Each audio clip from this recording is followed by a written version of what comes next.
Says his Brexit deal will be the best for Britain as the European Commission President flies in to finalise an agreement.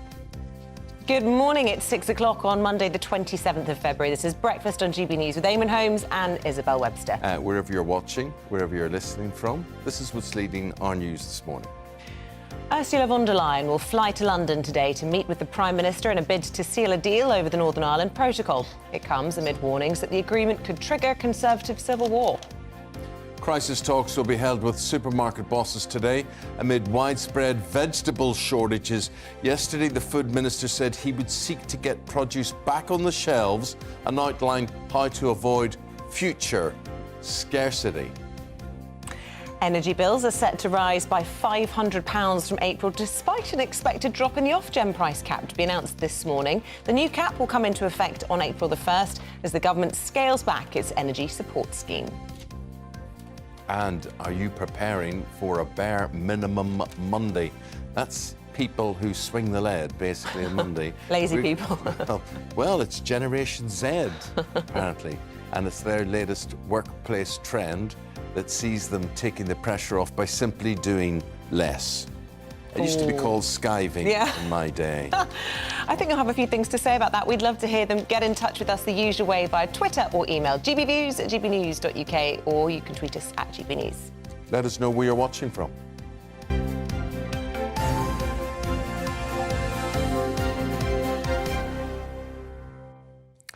OK, so the headlines over the papers today that you're waking up to is that the EU Commission President is going to fly to London today to meet with the Prime Minister as he prepares to unveil a new Brexit deal. Yes, Rishi Sunak will meet with Ursula von der Leyen in Berkshire to finalise the agreement, with the PM claiming he's won major concessions from the EU. So the Prime Minister will then face a political battle from Conservative Brexiteers and the Democratic Unionist Party in Northern Ireland if the European Court of Justice retains jurisdiction over the 6 counties. Well, speaking to Camilla Tominey, the DUP's Sammy Wilson told GB News that the deal would need to address the imposition of Brussels laws on Northern Ireland. What we do know is that there doesn't appear to have been any deal on this central issue which affects Northern Ireland, and that is the imposition of EU law. All of the problems that we face with not able to get goods from GB, checks on goods coming from GB, and disruption to our economy stems from the fact that we're under a different set of laws than the rest of the United Kingdom, and therefore checks are required to make sure we're complying not with British law but with Brussels law. Well, yes. Well. You go. Joining us for more analysis is the political correspondent of The Spectator, James Hill. Good morning to you, James. Look, I suppose the big question is, will there be a rebellion? Will there be a rebellion? There will be, but how big will it be? Well, quite. And there was a meeting of the ERG last week, the European Research Group of Eurosceptic MPs, and there were about 50 in the room there. Some I was talking to said not everyone would be there. So I think the number would be somewhere between about 50 and 100 or so of this. Obviously, it comes down to a 3-line whip. We might see some of those numbers be eroded. But the danger for Rishi Sunak is that a lot of the members of the ERG are those at the end of their career who have made Europe their lifelong issue. So there isn't much in the way of inducements that Downing Street can try and win them over with. It's interesting, I heard George Eustice, former Environment Secretary, yesterday saying we've got, as in the Tories, we've got to stop thinking that a deal means we've been done over. We need to accept that this could be a good deal. Well, quite. And I think that the key argument, of course, is that is an improvement on the existing system. Well, yes, will be what Downing Street is saying. You know, you look at things like the number of checks on goods going in and out of Northern Ireland. This is expected to do away with up to 90% of the checks on goods. But the key question is what Sammy Wilson was just saying there to your colleague Camilla Tominey, which is that it all comes down to the ECJ about whether you have European law applying in Northern Ireland, part of the United Kingdom. And that seems to be the key question that hasn't been resolved yet. Right, so what is the suggestion in this new deal then addressing that? Because my reading of it is that the Northern Ireland Assembly in Belfast would get pre-legislative scrutiny of any new regulation so that they can actually disapply EU law. Yes, so it moved the system much more similar to what they have in Norway, which is a member of the single market.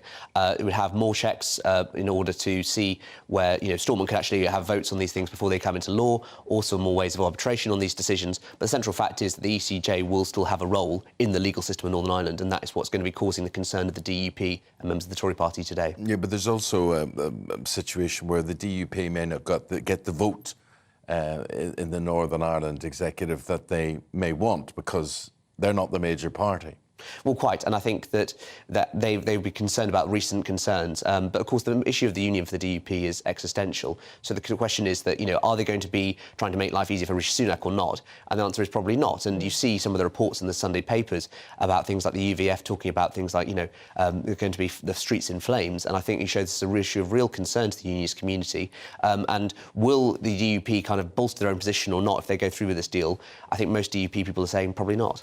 So a deal has been done, you think, otherwise Ursula von der Leyen would not be flying in? Yeah, I expect a deal over the next 48 hours. Obviously, we thought we'd get that last week and then we changed it, but odds on the pressure for the situation for today is that Ursula von der Leyen flies in, there's a meeting of the Cabinet to kind of sign off the deal, and then it'll go some form of Parliament this evening. Right, well, that's the key thing, some form of Parliament. And it was really interesting, under many questioning lines yesterday, Dominic Raab, the Deputy Prime Minister, said that Parliament will get a chance to express itself, but he didn't ever explicitly say that there would be a vote. Yeah. What's your reading of that? I think there will be a vote of some kind. There's a number of mechanisms by which, backbenchers and the late opposition can try and get a vote on these kind of things. There can be an emergency debate. There can be some kind of, special measure where the Speaker can step in. So I think there'll be a vote on certain parts of it.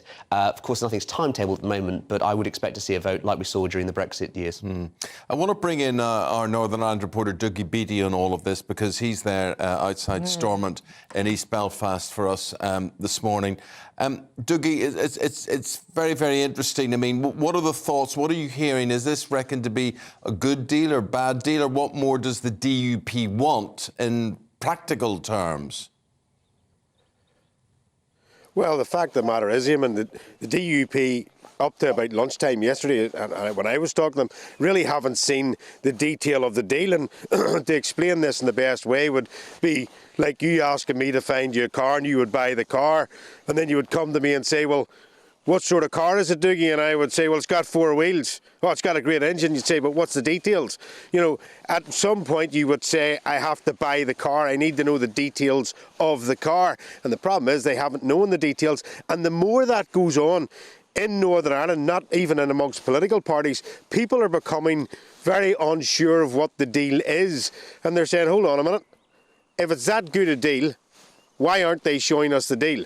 Why is it waiting to be put there? And I think unionists now feel under pressure that they're going to be bounced or pressurised to buy the deal. I think that's where they really are at this point in time. And with unionism, it is always a bad idea to put their back to the wall, because they may dig their heels in. And I think that's really where they're at now. Speaking to unionists of different brands and colours yesterday, they're all very suspicious of a deal that they haven't yet seen. Yeah, and it's very disrespectful, actually, when you think about it, because the very people that it affect, I mean, the elected politicians who are not sitting, who are not working in that building behind you there, it seems pretty pointless if Sunak can't take them with him. Well, that's the whole point of this, and this is where the DUP and unionists are saying, hold on a minute, there was a political agreement here before to end the troubles of Northern Ireland that made sure that the constitutional issues here would not change, and that everybody would always have a say. There would always be consent.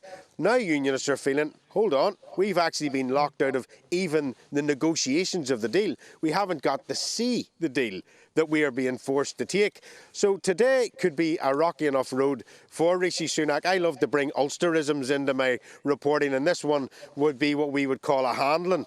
And that's because you've looked at something, you haven't time to sort it out, you try to sort it out and you open a bigger can of worms. And that's really where we are at this minute in time, because nobody has seen the deal yet. OK, Dougie, in Stormont, thank you very much indeed for your assessment. I just want a final thought from James Heal on all of this. There's a constitutional twist to it all in the sort of question mark about whether or not Ursula von der Leyen will meet the King today. It would be a courtesy meeting, a tea with the King as a sort of, mark of the occasion if a deal is struck. But are there questions about his role in all of this? It's a highly political and controversial deal. Yes, well, quite. And you saw that on Friday as well, when this report was first emerged about what was going to be going on. I think this shows the sensitivity of the issues as well. And you saw the very, very sort of strong pushback from people like Nigel Dodds of the DUP. They're really concerned about any attempt to get the King involved, even if it is just a courtesy meeting in line with diplomatic protocol. Yeah, OK. James Hill, thank you very much indeed. Thank you very much indeed. The Food Minister is going to hold crisis talks today with executives from the biggest supermarkets in the country as vegetable shortages continue. Yeah, impossible to get your hands on tomatoes. Or I did get some this weekend, but they were Italian, interestingly enough. Cucumbers and broccoli already in short supply, and now warnings about apples and carrots to add to the growing list. OK, well, here to tell us more about what's going on is the partner, David Catt and Sons, a wholesale food supplier. David Catt there himself. David, how bad is it? The supplies are tight. It's been exacerbated by the way the supermarkets do their business, but we've had plenty of produce. None of our shops have been short of produce. They've been expensive because supply and demand has pushed the market price up. But if you're prepared to pay the money, then you can get the produce. So it's been tricky, but you've got to be ahead of the game. We've had 5 6 pallets of produce in from Spain this morning: tomatoes, peppers, cucumbers, courgettes. We're a little bit more nimble on our feet than the supermarkets are. For quite a few years. How has your business, how has that whole marketplace changed over those years as to who were your suppliers and who now are your suppliers? Well, I've been doing this, farming here for 50 years and wholesaling for 47 through necessity. And I feel over the last 30 or 40 years, the supermarkets have been allowed to rule the roost. I can't hear. Sorry? Can you hear me? David, yes. I've been allowed to... Sorry? You carry on. Yeah, I've been allowed to rule the roost for too long, and we've got no food policy in this country. At the moment, growers are packing up. The cost of production has shot through the roof. Apple growers in the area are all pulling the apples out. I know vegetable growers are packing up. They can't get the labour, and they can't sell the produce for enough money. And the cost of doing it now is now making the growers think very carefully about how much they spend on producing products when they haven't got a guaranteed price at the end of it. You know, it's very funny, and that's why I love people who actually do the job as opposed to politicians who just talk the job. They come on and they all, last week, there was the National Farmers Union conference in Birmingham, and they were all hugging the farmers. We're friends of the farmers, we are. We've got a great policy for the future for you. Where the heck have they been? Where are they ever? As you said, nothing has joined up. We can't even grow carrots in this blooming country. It's quite incredible. We just haven't got a food policy here any longer. I know it goes back to the EU, but the Europeans are a lot more careful about protecting their food supplies. And with the CAP, that guaranteed a production of cheap food all the time. And that's what it was set up for, because they were hungrier after the Second World War than we were. And the problem we've got now is these shortages are going to be more and more prevalent, because 2022 was the most difficult year for growing produce that I've ever known in the 50 years I've been doing it. And that's only going to happen more and more often. We're going to get these climate swings, because this shortage now is caused by a cold spell in southern Europe and North Africa. Yeah. We're going to get dry summers. It's going to get worse. Listen, I just wanted to ask you about, we're talking about suppliers. You're there in Kent, right? Recently, I was in Guernsey. And Guernsey and Jersey used to grow tomatoes. Apparently they don't to any significant degree anymore. Are you aware of that? Yeah, that's right. Well, I can remember buying Guernsey and Jersey tomatoes. Also, Isle of Wight tomatoes. They were a big thing back in the 70s and 80s. All gone. The mushroom growers, all their mushrooms have to come from Poland now, because the English growers have gone out of business. They've had no support from the government. It's just been left to the supermarkets to dictate what they buy and sell and grow. And it's quite frightening, really. And what did you make of Therese Coffey, the Environment Secretary, saying, well, perhaps we should all reevaluate our relationship with turnips and perhaps fall back in love with them? I do like turnips. You do, but apparently it's hard to get your hands on those, even. I prefer Swedes. Swedes are a lot better eating than turnips. Ridiculous, really. Absolutely ridiculous. To be honest, that shows to me how little knowledge they have of the food production system that we have, and it needs really looking at. Otherwise, we are going to go hungry. We are going to go hungry. It's worrying. David Catt, really interesting to get your perspective. Thank you very much for talking to us. We love hearing it from people at the coalface, people who do it, people who actually have to make a living for this, as opposed to politicians, which, you know, all of them speak with forked tongue. There's absolutely no doubt. So thanks for telling us it the way it is. Thank you very much indeed. No problem. Thank you very much indeed. Thanks for the opportunity. Thank you. Not at all. Good. But David's point there, David's talking about he prefers, what did he say? He's a Swede man. He's a Swede man. Yeah. But, you know, Swedes and turnips, this is very confusing.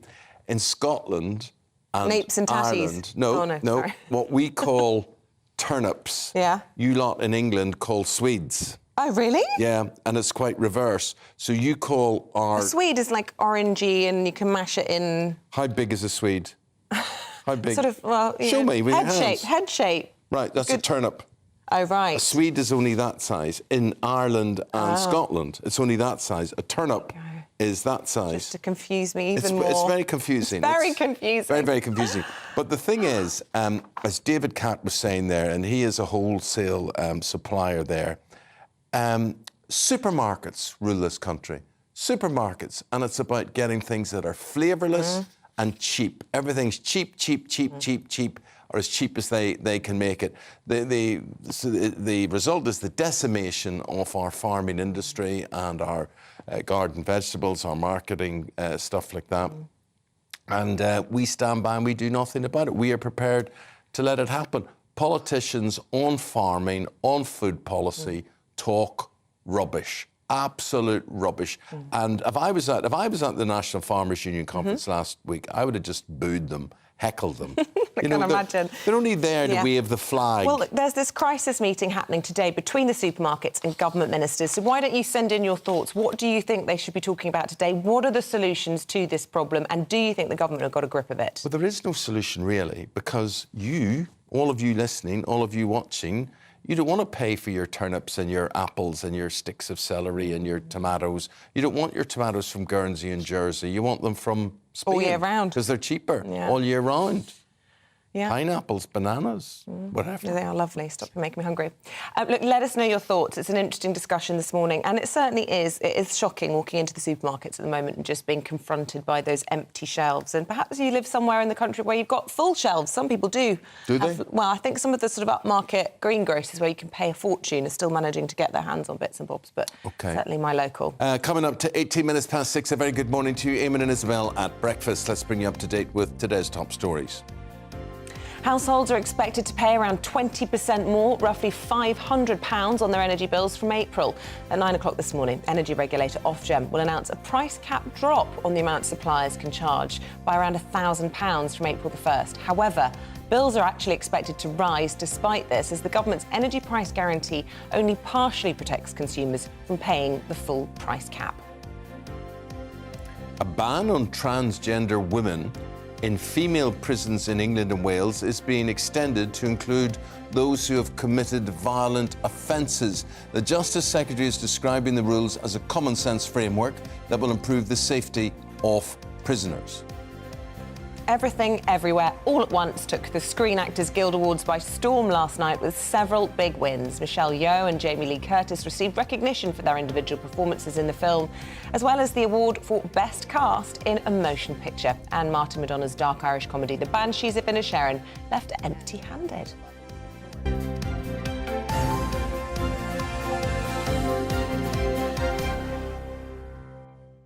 Well, I went to the cinema on Saturday night and I went to see Gerard Butler in Plane. That's the kind of movie you were all about, was it? Brilliant. Brilliant. No all nonsense, no woke messages, no nothing, just a lot of... It's what I'd call a bang-bang movie. Yeah, and a plane crash, and, you know, it was excellent. Yeah, not my cup of tea. Bang, not bang. that I'm into woke lectures as a movie, but I don't like shooting and explosions. It's bang-bang sex movies. No, not at all. I like a script in a film. I like dialogue.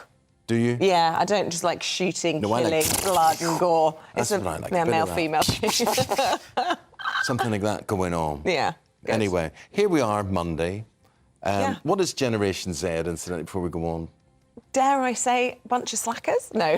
What year does it apply to? I don't actually know. I'm not millennials, younger than millennials. Somebody in my ear, maybe a Generation Z producer in my ear. So they're like 10 years of age?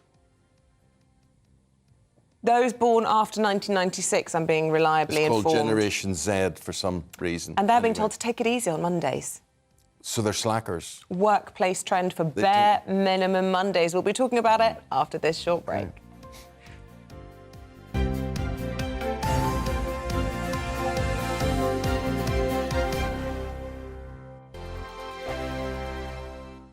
It's all about family, being in people's living rooms, all the interaction and getting to know who our viewers and listeners are. When I was young, my dad used to say, Nana, stop arguing. I wanted an outlet that would enable me to give my opinion.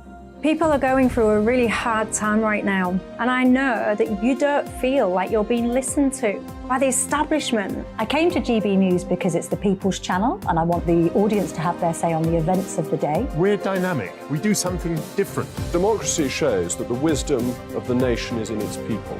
I get to travel to find out what the story is from a personal perspective. The British people aren't fools. We know when we're not being told the full story. We've got to work out how Britain moves forward from this. It's the best country in the world. The establishment had their chance. Now we're here to represent your views. Britain's watching. Britain's watching. Britain's watching. We're proud to be GB News. The People's Channel. Britain's news channel.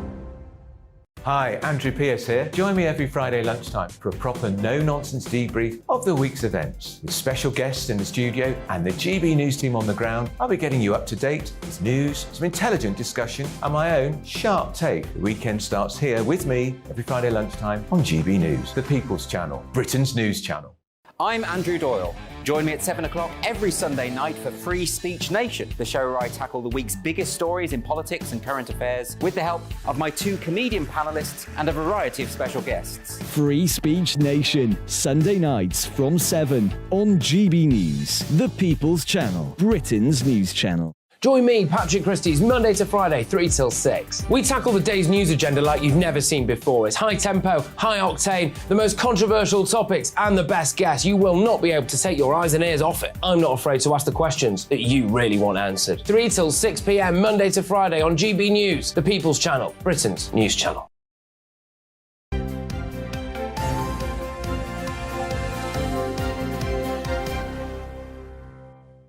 Very nice to see you again. Still to come on GB News Breakfast this morning. Just before 7, we'll be hearing from one of the oldest lollipop ladies in the country. I feel a bit rude saying that. She's going to be celebrating her 40th year on the job, and what an important job it is too. Good for her. We need our lollipop ladies in this country. Well done. 7:10. The former head of the British Army, Lord Richard Dannett, he's warning that Britain is sleepwalking into a war in Europe and a defence crisis due to all of this lack of funding. OK, with the time 6:23. Let us know your thoughts this morning. You know what to do.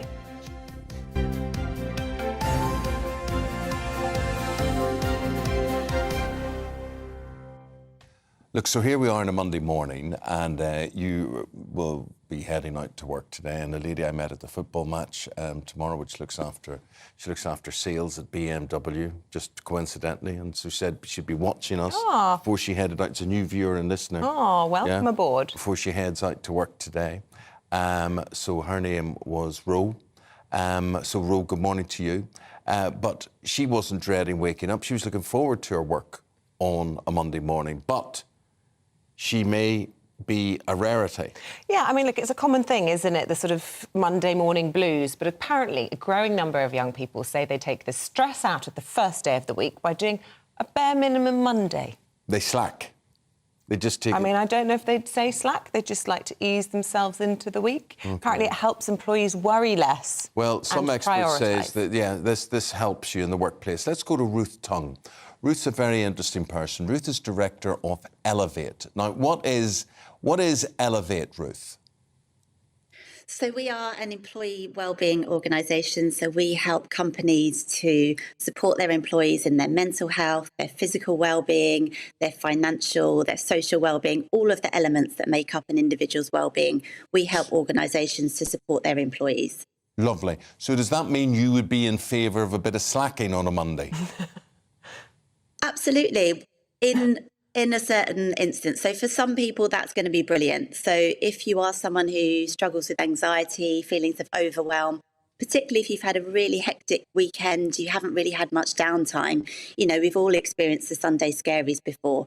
And for those sorts of people, having a slower start to a Monday, being able to cancel some of those meetings, you know, perhaps have a shorter to-do list, that's really going to help them to reduce feelings of anxiety. Right, But hang for on a others, minute. so I mean, really, if they've had a really hectic weekend, presumably people should start prioritising work and not pack every inch of their weekend so that they can start the week in a professional manner.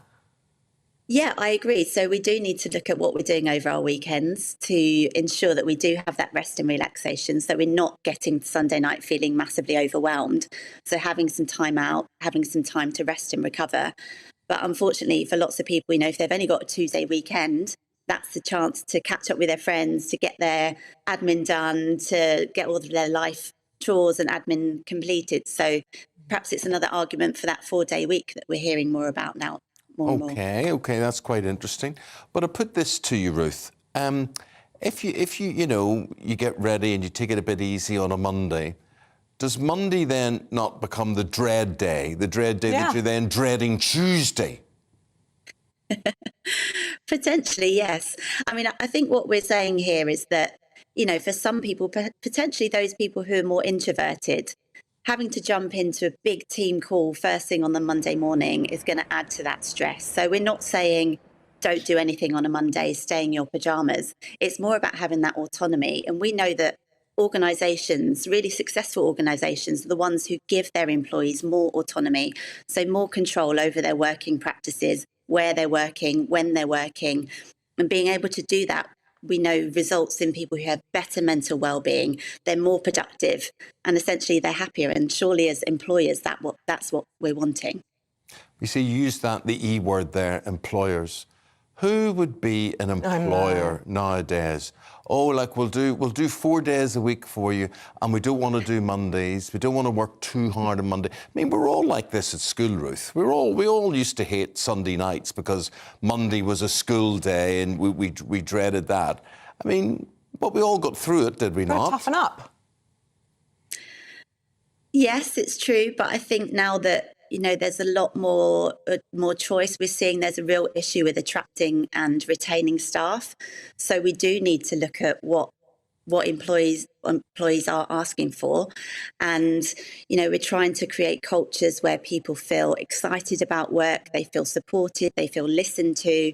So if we're ignoring what people are asking for as employers, we're going to be in real trouble. It's interesting. I mean, the government talk a lot at the moment about how we have a huge problem with productivity in this country. And in fact, I think we're the least productive, aren't we, out of the G7 at the moment? This doesn't give us a good rep, and it certainly doesn't give the younger generation a good rep. And people will be looking at this and laughing. Potentially, but I think that we need to look at what does make people productive. And as I've just mentioned, we know that it's people who feel valued, who feel trusted. For example, we saw during COVID that everyone worked from home and employers were really worried about this. They thought productivity levels were going to plummet, and actually the opposite happened. So people can be trusted, and people must be trusted to have more control over their working practices if we want to increase productivity. But I think, Ruth, listening to you and the fact that, you know, companies like yours are there and there is a demand for people like you, it strikes me then that whether a lot of people agree or disagree or like it or don't like it, change is a-coming. Absolutely. We need to move with the times. We need to listen to people and what they want and what they need. And life is stressful, so we've got to not underestimate the impact that things like the cost of living crisis having on people's stress levels. And as employers, we really need to support them with that. But you see, I know the cost of living crisis, but you see, I would be saying, if you're walking away from work, if you're doing less work, if you're earning less, how do people deal with the cost of living crisis without? I would have thought the answer to that. The stress gets worse if you start slacking. Yeah, I thought the answer to that would be work harder, earn more, particularly if you're self-employed, because, you know, self-employed people often don't have that luxury of coming in and making demands. This is true, but we also need to realise that the work harder be more productive ethos doesn't necessarily work. So often less is more when it comes to productivity. So, Ruth, let me ask you, are you happy? It's Monday today. You've started, we've got you up very early, out of bed, 6:30 now in the morning. Are you looking forward to the day ahead? I really am, yeah. I'm very excited to be talking to you. I jumped out of bed this morning. But no, I'm really looking forward to going to have a meeting in person, which we haven't had for 3 years. I'm super excited to catch up with my team, get motivated, write my to-do list. And I see Mondays as a new, fresh start. So, yeah, Good. I'm loving it. That's the new gospel, Ruth. Thank you very much. Lovely talking Loads to of you. emails on this. Lovely. Eamonn, I must That's Ruth say. Tongue. Ruth is director of a company called Elevate. Thank you. We'll say goodbye to you. Our inbox is alight. So many messages coming in. I'm just some of them I can't read. Lazy ... The worse the economy gets, the more these ... want to do less. Hi from Cornwall. If you slack off, then you should expect a pay cut. What a load of feeble rubbish, says Gavin Sanderman. Hi, Isabel and Eamonn. I'm watching from Sydney on holiday. What a load of rubbish about Monday working. What's wrong with the UK? No one wants to work anymore, particularly nothing more than the bare minimum. Well, I mean, I could go on. That's going to be the interview of the morning, so I think we should repeat that. We should get Ruth back and make her work harder. Make her work harder for that. I have to say, I think there is an issue with people doing jobs they don't love. And I look at my kids and I think, right, where's their life going to go?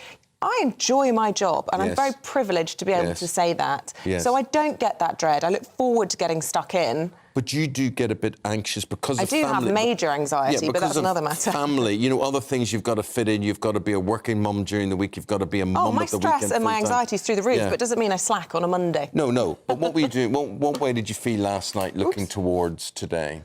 Well, for me, preparation makes me feel better. So I actually worked last night to calm me down so that I felt ready for the week. So that's my kind of, forewarned is forearmed, as it were. Yeah. Well, I went out very late last night. You did? Well, that's your way of dealing with things, because you're like, party boy. My voice has gone I noticed today. that. You sound like you've been very husky you've today. been shouting, come on, the Reds! And then I came back and I watched football on telly at 10:30, so I didn't get to bed till after 11. But still up bright and early. Still up bright and early. All good, all good. It's funny, just the little things like winning football matches just set you up right for the Monday ahead. I can just see the emails, by the way, just pouring in. And hard luck to anybody from Newcastle supporters, whatever it is.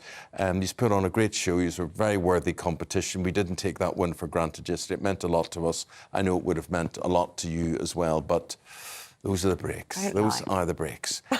We're going to take a break now. Stay with us. After that... Dominic Raab's pledge to resign if he's found guilty of bullying staff. We'll be discussing that and the rest of the papers with Dawn Neeson and Christopher Biggins.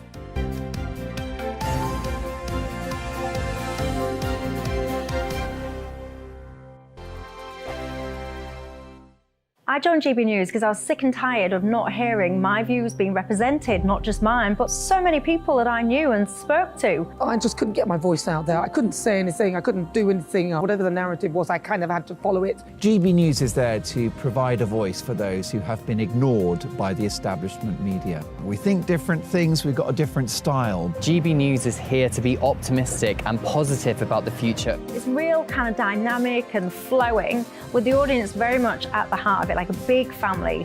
Here at GB News, we talk about the things that matter to you. Hearing the voices from right across our towns and cities, especially our towns. All sides of the argument represented with a heavy dose of opinion. We're on a mission here to make a difference. And the GB News family really is here for you, and whatever time of day you can watch or listen. Britain's watching. Britain's watching. We're proud to be GB News, the People's Channel, Britain's news channel. Hello, I'm Michelle Dewberry, and you can join me every weekday 6 till 7 on Jubes and Kerr. You're an inspiration to us all. Clip that bit off. Well, you are. That's my ringtone. My political ambitions those days are gone, I can tell you. She's only teasing. Go on. He's probably going to want to lay down now. I'll give him 2 minutes to have one. Let's respectfully disagree. That's what we like on Jubes and Kerr. Come and join us. GB News, the People's Channel. Michelle Dewberry, weekday evenings at 6 o'clock. Westminster is going around in ever-decreasing circles, followed by the media. Britain is broken. How on earth did we get into this mess? But more importantly, how do we get out of it? Join me at 7 p.m, Mondays to Thursdays on Farage, here on GB News. We will have open, rational debate. We've got to work out how Britain moves forward from this. Join us here on GB News, the People's Channel. Britain is watching.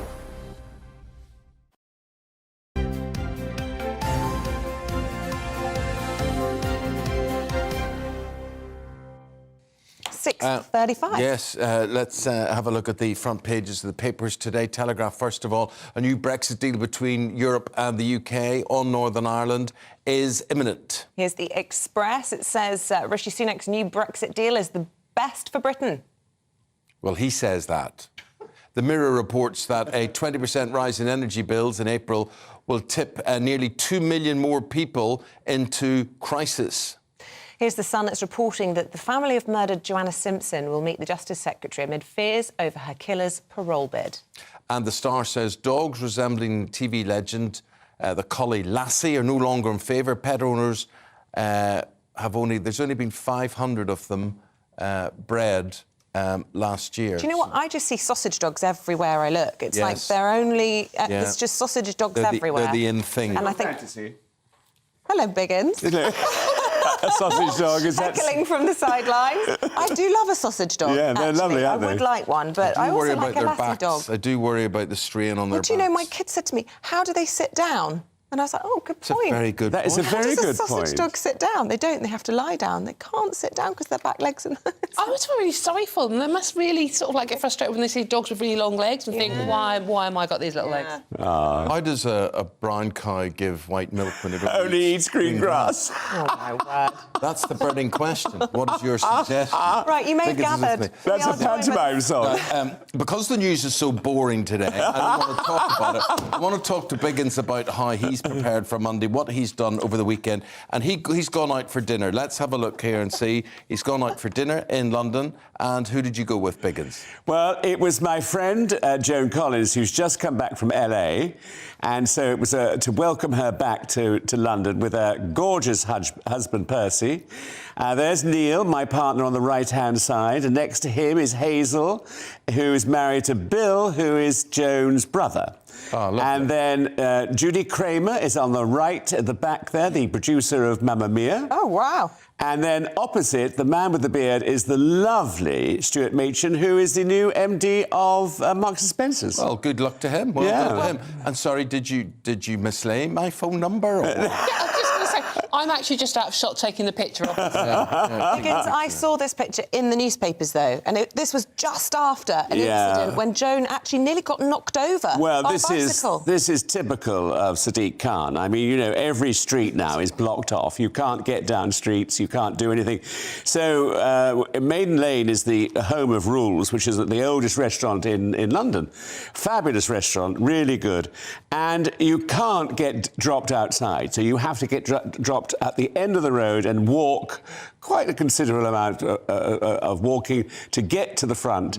And she was getting out of a taxi, and a cyclist nearly ran her over.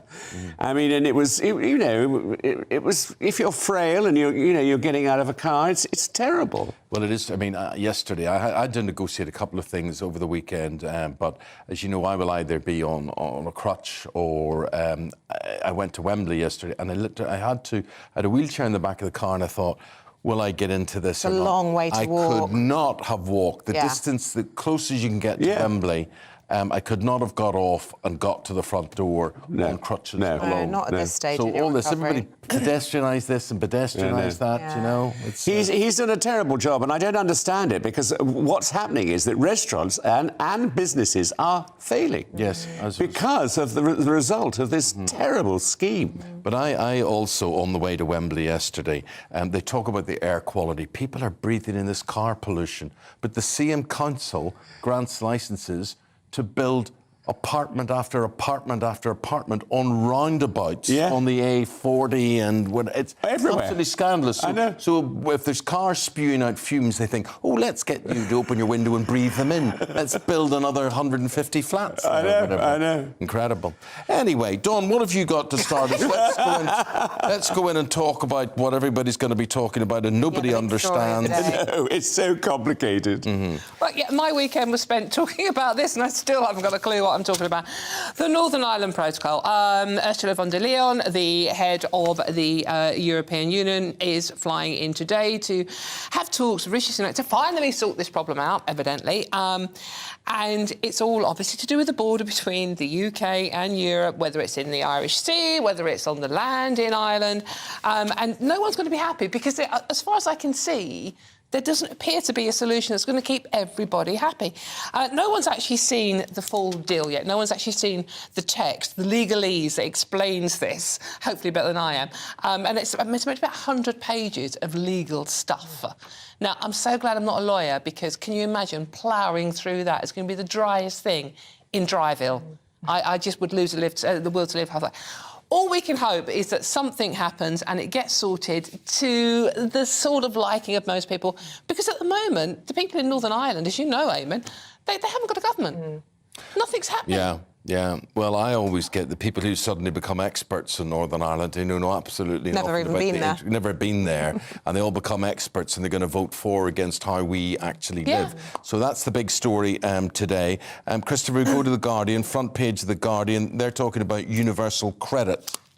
Yes, they're saying, and I can believe this, I mean, you read a headline saying in a few months' time that there's going to be even more money spent on gas and electricity. And so we're in a terrible time.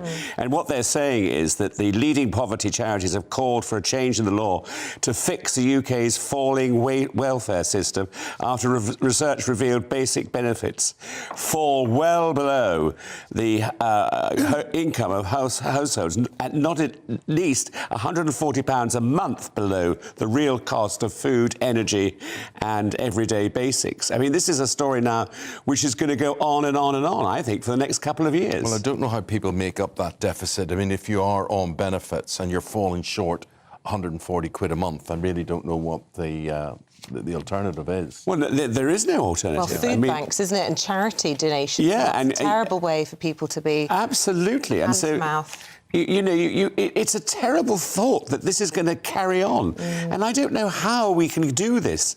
You know, how people can't have to choose between heating and eating. You know, it's ridiculous. And Dawn, you're talking about fuel poverty, Yeah, moving on, even more bad news. An extra 1.7 million households will be plunged into fuel poverty when energy bills rise by 20% in April. What's basically happening is that the energy price cap we currently have of £2,500 will rise. It's not confirmed, but it's expected to be announced today to £3,294. The government is saying they will pay that £294 bit, but you've still got to find another £500. And remember, this is just the average. This isn't just saying this is all you're going to pay. It's actually sort of like that's what the cap is. So, but again, people are, you know, I mean, various charities and organisations are saying people will not be able to afford to pay, and it's another 1.7 million households in fuel poverty, which actually means you're spending 10% of your income on your energy bills. So, not good news.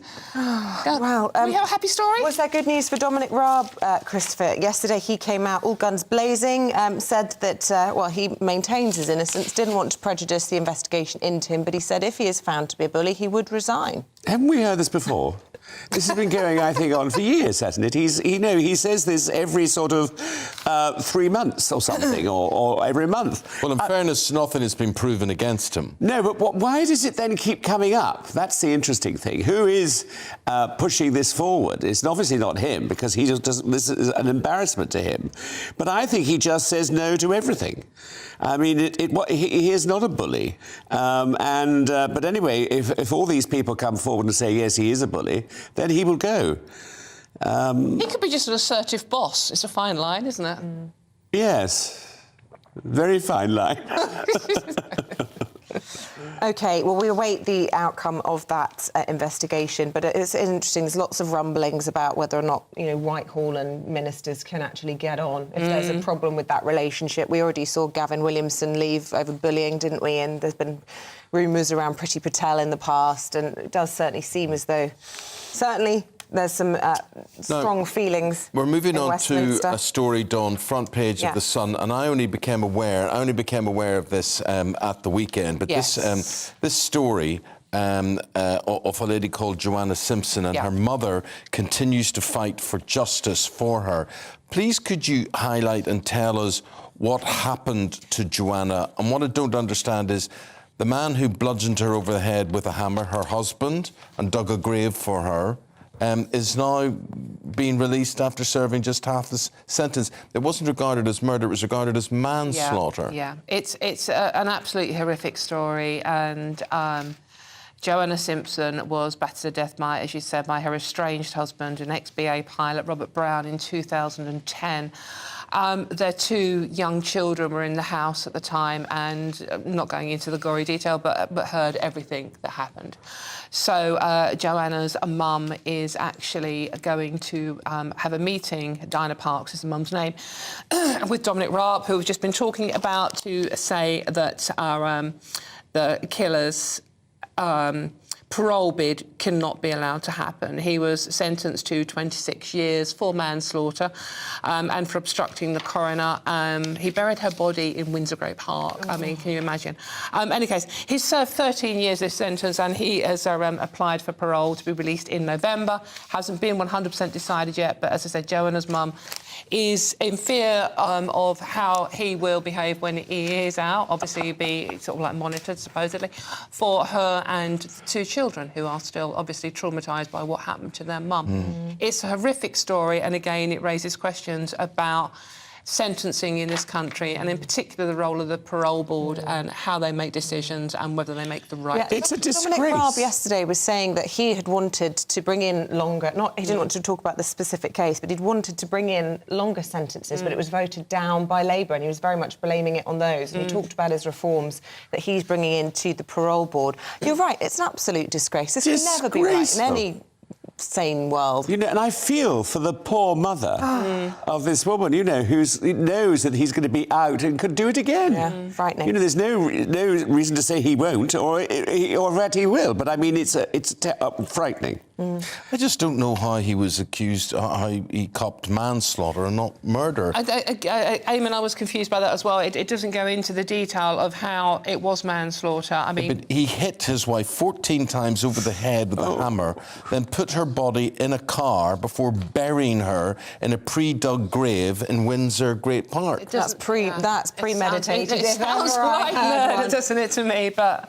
and then obstructed the coroner by revealing. Views on that, let us know, folks. Let's talk about this dog situation, Biggins, as well. I love the Star, who've made it the front page. And there's a picture of Elizabeth Taylor. Now, no mention of this Elizabeth Taylor, because, of course, she was famous for Lassie. I bet no one knows who that is. That picture is of Elizabeth. Of Elizabeth Taylor. No, that's the one. Anyway, the story is that's she not so young. God she was so she young. was young. She was a child. She was a child. Yeah. But I mean, interestingly enough, this is a story saying that, in fact, 94% drop in iconic TV collies. That 500 apparently last year were bred, and they're out of favour. And that little collie, there, which I suppose is Lassie, is adorable. Really lovely. I just associated Lassie with one of the saddest things ever. And whenever I saw a Lassie dog, they always just made me feel sad. I'd be like, oh, it's a Lassie dog, and then I'd feel sad. Why? Wasn't there sort of a sad theme to it all? There must have been in one of them, or the dog died. As a child, I just remember thinking it was very morose and sad, and my parents would always say, oh, don't watch that, she's going to cry. Yeah. They're very intelligent dogs, though, aren't they? I mean, they're very... Yeah. But what I do remember a lot of grooming. Is I got a I've got a rescue dog, and I got a DNA test done on her. She got a bit of Lassie in her. She's got a lot of collie in her, a lot of collie, combined with a lot of sausage dog. Sausage dog. There you go. I can't believe it. Yeah. What I would have the parenting there, I would have been interested to see how. Can she sit down? Must admit. Of course, very well. I mean, she's only the size. She's like a She fox. couldn't after mating, though, could she? She's what? She couldn't after mating. Steady on, I think there was a little bit... 6:49 in the morning. There was a little bit of corgi and terrier in there, like a small percentage. But basically, she's 70% collie and, 25% sausage dog. Oh, really? What a fascinating combination. Well, I reckon some of our viewers will have some Lassie dogs this morning. Send us your pictures. Yes. Do you have one of the 500 lassie pups, perhaps, that were born last year. Yeah. Let's bring back the lassie. Yes, exactly. Yes. Why not? Yeah, but just while you're there, Biggins, because this applies to you, older men are more likely than younger men to suffer from sex addiction. Oh, God. Is that true? That's frank. Well, here it is here. Yeah, right? must be true. 8 patients in their 80s were treated by NHS doctors last year, and 4 were in their 70s. In all, 116 sex addicts, including 36 women, have sought help in the past 5 years. The most common age was in the 40s and 50s, but one man was in his 90s. 90s? Digital statistics from the NHS reveals sex obsession, Isabel, bear this in mind, can ruin relationships and careers. Well, That's it what's has been happened. impinging on my career for some time. Yeah. What can I say? Crikey. Christopher, Dawn, thank you both very much indeed. Thank you. See you again in 45 minutes' time. Yeah. It is 10 minutes to 7 o'clock on this Monday morning. A very good morning to you. Yes, top stories this hour are, indeed, we're all focusing on it. The President of the European Commission is to visit the UK today to finalise a deal with the Prime Minister over the Northern Ireland Protocol. Number 10 says Rishi Sunak and Ursula von der Leyen will hold talks to find practical solutions to the post-Brexit trading arrangements.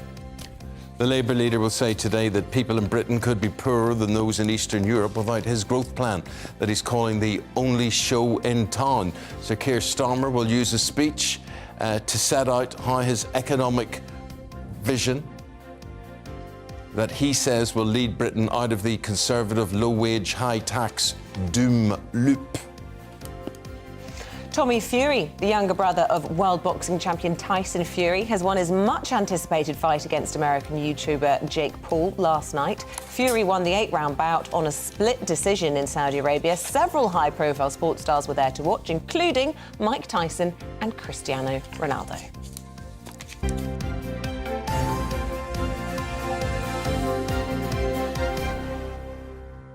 Head up to see that, the boxing match, but I thought that was a step too far, really. My kids watched it, and you'd have basically done an all-nighter. Yeah, I've done an all-nighter with that one.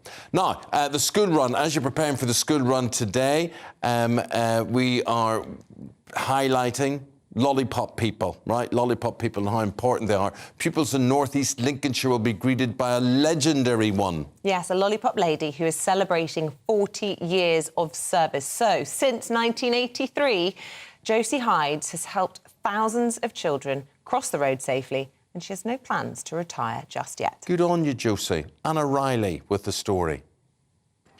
Celebrating 40 years of service, Josie Hydes is a Grimsby icon on the school run, with drivers, parents and children looking out for her bright yellow coat and trusty lollipop.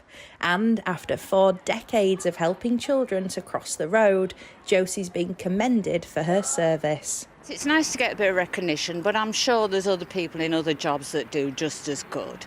Yeah, but as I say, 40 years has gone through so quick.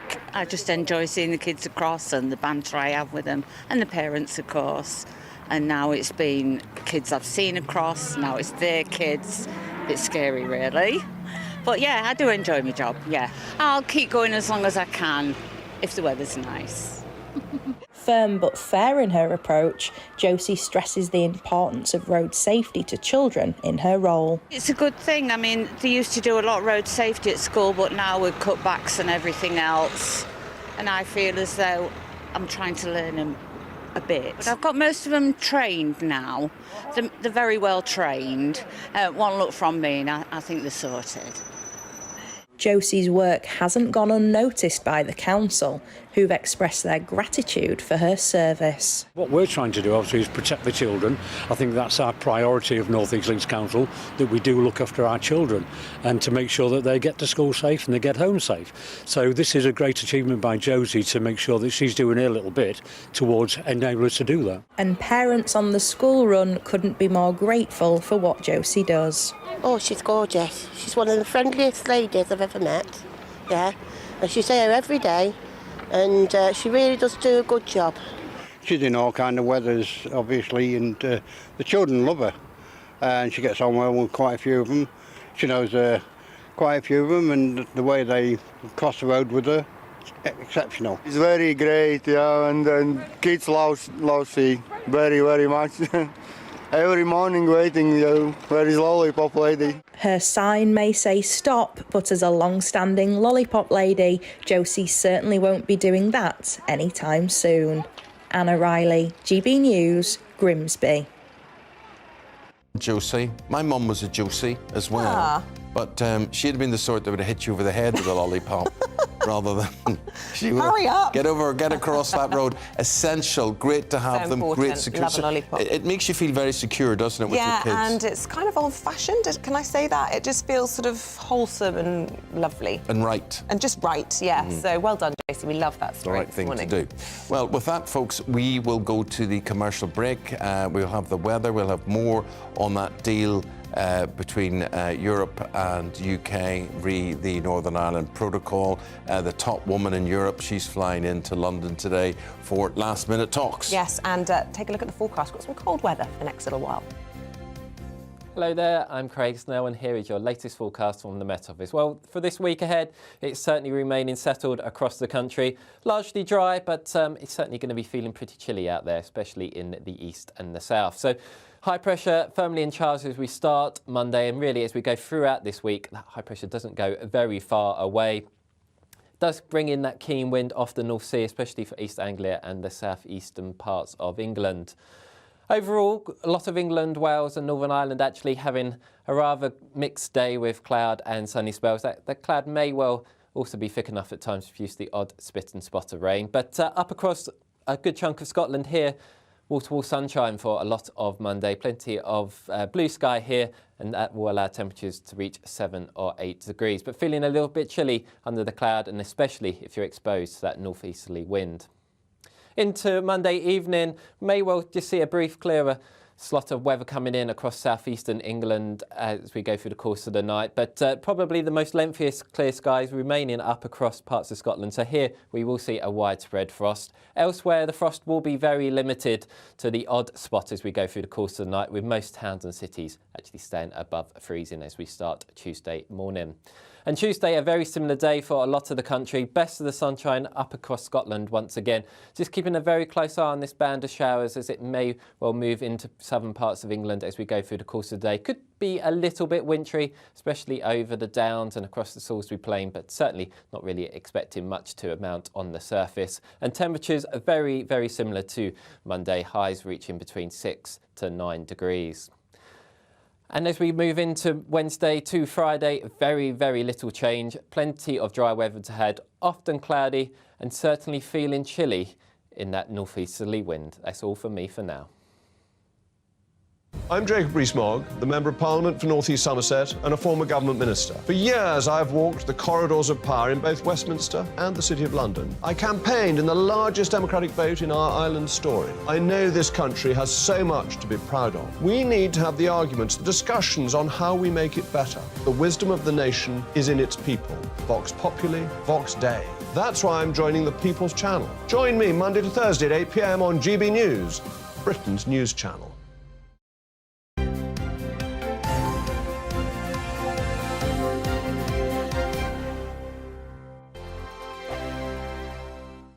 First and foremost, I am a GB News fan, and I was before I was working here. Just love the fact that we're asking the questions that a lot of establishment media won't ask. With a bit of a twist, we not only want to inform you, but we want to keep you entertained. It's worth the drive because you get in and the team's all ready and waiting, they're itching to go, and it's a proper little family. GB News is the People's Channel. It's the audience that makes the programme sing. We're giving our viewers and our listeners a voice. I see the thousands of your letters, tweets, emails, you name it, coming in. Britain is broken. How on earth did we get into this mess? But more importantly, how do we get out of it? The establishment had their chance. Now we're here to represent you. It's time for something different. It's time for GB News. I'm very patriotic. I believe in Britain. Our best days lie ahead. Britain's watching. Britain's watching. Join us here on GB News. The People's Channel. Britain's news channel. Monday to Thursday, 9 p.m. till 11 p.m. Join me, Dan Wootton. I'll bring you the sharpest takes and hottest debates. Do you not believe in prisons? I don't believe in prisons. I'm completely stunned. I guarantee you there'll be no spin, no bias, no censorship. I actually was personally quite offended by it. And no reason to go to bed. So I guess they've always been quite woke. That's Dan Wootton tonight on TV, radio and online. Monday to Thursday from 9 p.m. till 11 p.m. on GB News. The People's Channel, Britain's news channel. I'm Simon Evans. Join me on GB News for Headliners at 11 p.m. What's the scoop? I'll be joined by two of the country's top comedians. That's right. As we take a look at tomorrow's newspapers tonight. We're going to get into trouble. If it's a big story, we'll be covering it. Spill some tea on him. There we go. But we'll also have some fun. I wouldn't stick up a bank. My father didn't love me. So anyway. Headliners every night from 11 on GB News, the People's Channel, Britain's news channel.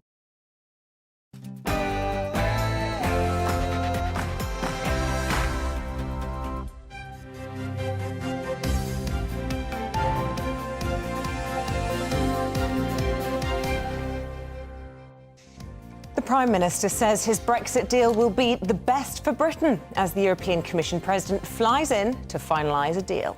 A very good morning to whoever you're watching or listening from. It is 7 o'clock on this Monday, the 27th of February. You're tuned into Breakfast and GB News with Eamonn and Isabel. Here's what's leading the news this morning. Ursula von der Leyen will fly to London today to meet with the Prime Minister in a bid to seal a deal over the Northern Ireland Protocol. It comes amid warnings that the agreement could trigger a Conservative civil war. Crisis talks will be held with supermarket bosses today amid widespread vegetable shortages. Yesterday, the Food Minister said he would seek to get produce back on the shelves and outline how to avoid future scarcity. Energy bills are set to rise by £500 from April, despite an expected drop in the off-gem price cap to be announced this morning. The new cap will come into effect on April the 1st as the government scales back its support scheme. And are you preparing for Monday morning at work? And if so, are you preparing to do the bare minimum? Because a lot of people born after the mid-90s, they're called Generation Z, the trend is now seeing them saying, we don't want to work a full day today. We don't want to work at full speed today. We want to take it easy. We want to be eased into Monday. What do you think? Well, you have been getting in touch. They really have. And what are folks saying? Oh, my goodness. About this? Really? Is this real? Pixie says some people need to just get into the real world. We've all had stress weekends. We're washing, cooking, shopping, cleaning, ironing, visiting. You go to work and get paid to work. This is ridiculous. Mamby-pamby. Robert says, as an ex-miner, can you imagine my workmate's response if I said, you keep working on the coalface, I'm under stress? Yeah. Con says, I'd make every kid leaving school do 2 years of self-employed work before being able to work for a business. Then they'd know just how easy the job they get is. And I do agree that being self-employed is the best answer to sickness and goodness knows what, because you just have to do it. Yeah, it gives you focus and structure. That's the way it is. Keep your thoughts the way going. we have to do it until 9:30 this morning. So stay with us.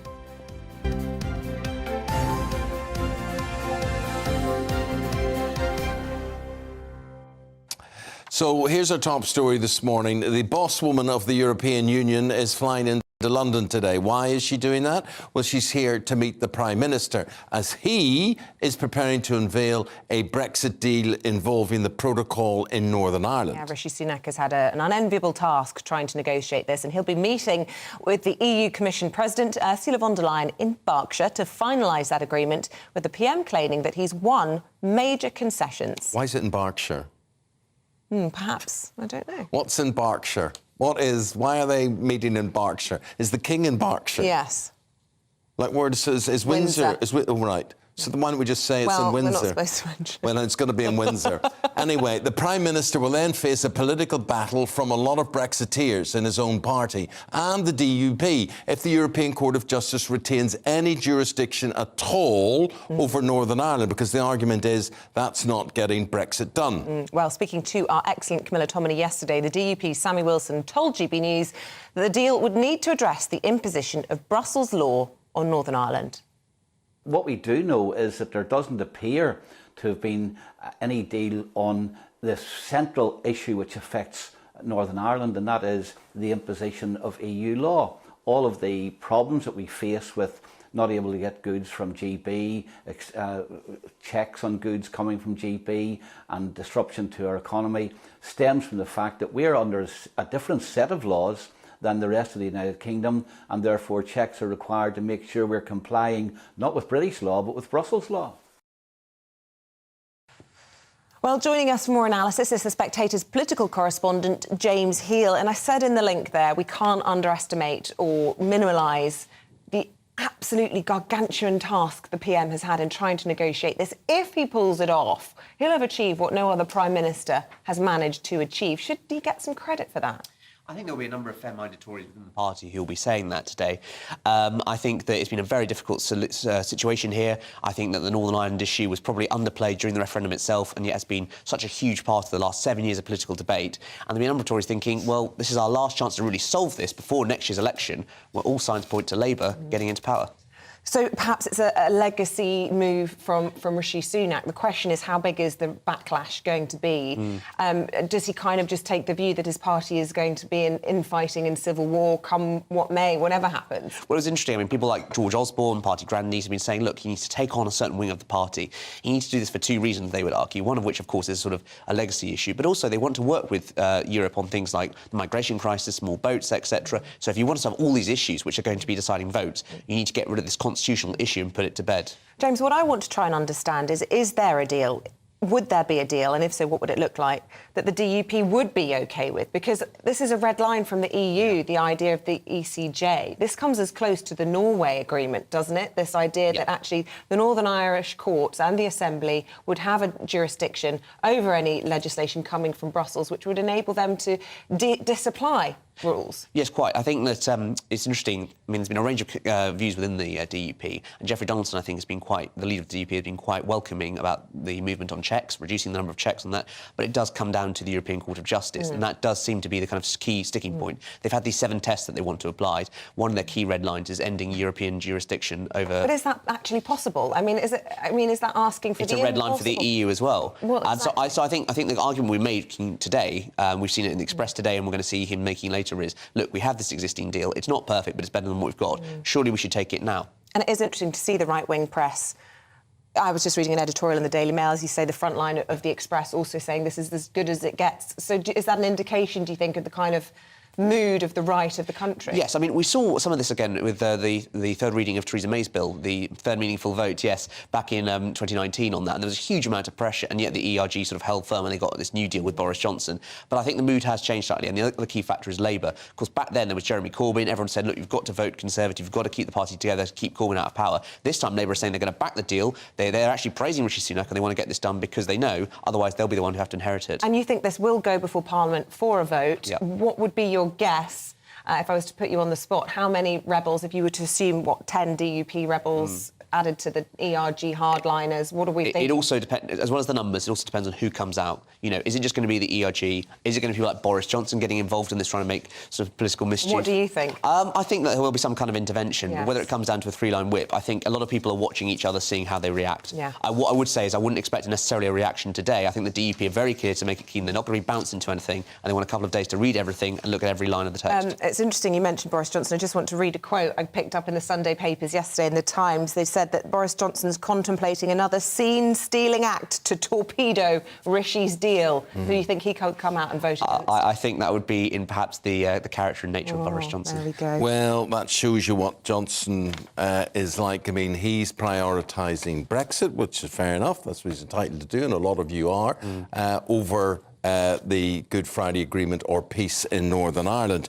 Geraldine, though, says, I am so angry, how dare Sunak negotiate and seemingly push through a deal without even consulting the DUP, which we're going to go to Belfast in a moment and find out. But Della says, surely the only acceptable solution for Northern Ireland is to take whatever political decision is necessary to bring them back to the same status as English, Scottish and Welsh citizens, with all the same rights, free from EU control. Anything else is a betrayal of Northern Ireland. That's where you're wrong, Delia. If only it was that simple. Because The alternative then would be a hard border between Northern Ireland and Southern Ireland, which you can't have under the Good Friday Agreement. And indeed, a lot of people in Northern Ireland will not accept going back 25 years or so for that. Not my view, that's fact. Let's go to Dougie Beattie and he will tell you more, because that's how complicated it is. Dougie? Well, it is, but we do have borders here, and of course we have different VAT regimes, we have different customs regimes, and we don't actually have a border as such. But the DUP, interestingly, haven't walked away. I mean, what they have said is the objective of London and Brussels should be to get the right deal rather than a rushed one, and the wrong deal will not restore power sharing but will deepen division for future generations. That is saying we want the deal, but it is a clear warning. If this one's the wrong one, we'll not be back in and we could walk away from it. But what we're looking at here is that the overriding, you're talking about being able to override parts of the EU. We're in the middle of a food shortage starting in Britain, and we've seen that in the last few weeks. I've been talking about this the last year, and in fact, a few weeks ago I was in Holland. Now, EU law our policy is basically saying they want 3,000 Dutch farms to close because of methane. The same thing is starting to come to the Republic of Ireland. They're offering up to €5,000 a head of cattle to cull the cattle there. Therefore, closing down a lot of their dairy sector to go to net zero, while bringing in products from Brazil, nearly 43% more this year. And we don't know, thousands of hectares of rainforest have been cut down, and where does the green policy come in on that? So things like that will affect UK's food, because anywhere between 12 and 20% of the UK's food comes from here in Northern Ireland. Huge agricultural sector here. And if we are caught inside European laws and they have to be changed here, some parties here may want to have alignment, economic alignment, which will go to political alignment with the Republic of Ireland. And that could affect lots of things. And as I've said before, it's like a Christmas jumper with a little bit of wool hanging out. Once you start to pull it, the whole thing can come apart and you don't know what else is happening on that side. So the DUP have said that they're going to look at this deal and they're going to take their time at this deal, but they won't be bounced in because they've been offered so many times before. Article 16.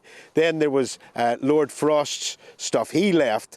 Then there was, of course, this new protocol bill that was to go through the House of Lords, and it would unilaterally let the UK leave the Protocol Act. But you did say there about no hard border on the island of Ireland. That's not necessarily true in the Good Friday Agreement. It doesn't mention borders at all. It talks about east, west and north, south. But we've got to remember we've always had a border here on customs and VAT, and it's still there. So to make this go a little bit further wouldn't be that far.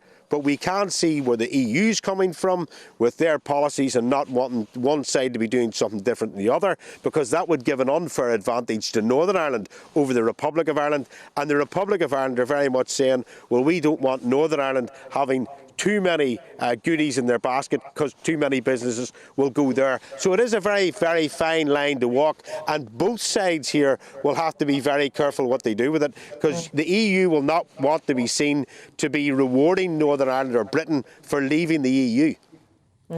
No, so complicated, Dougie. Those are all the problems. I'm trying to get to some sort of solution.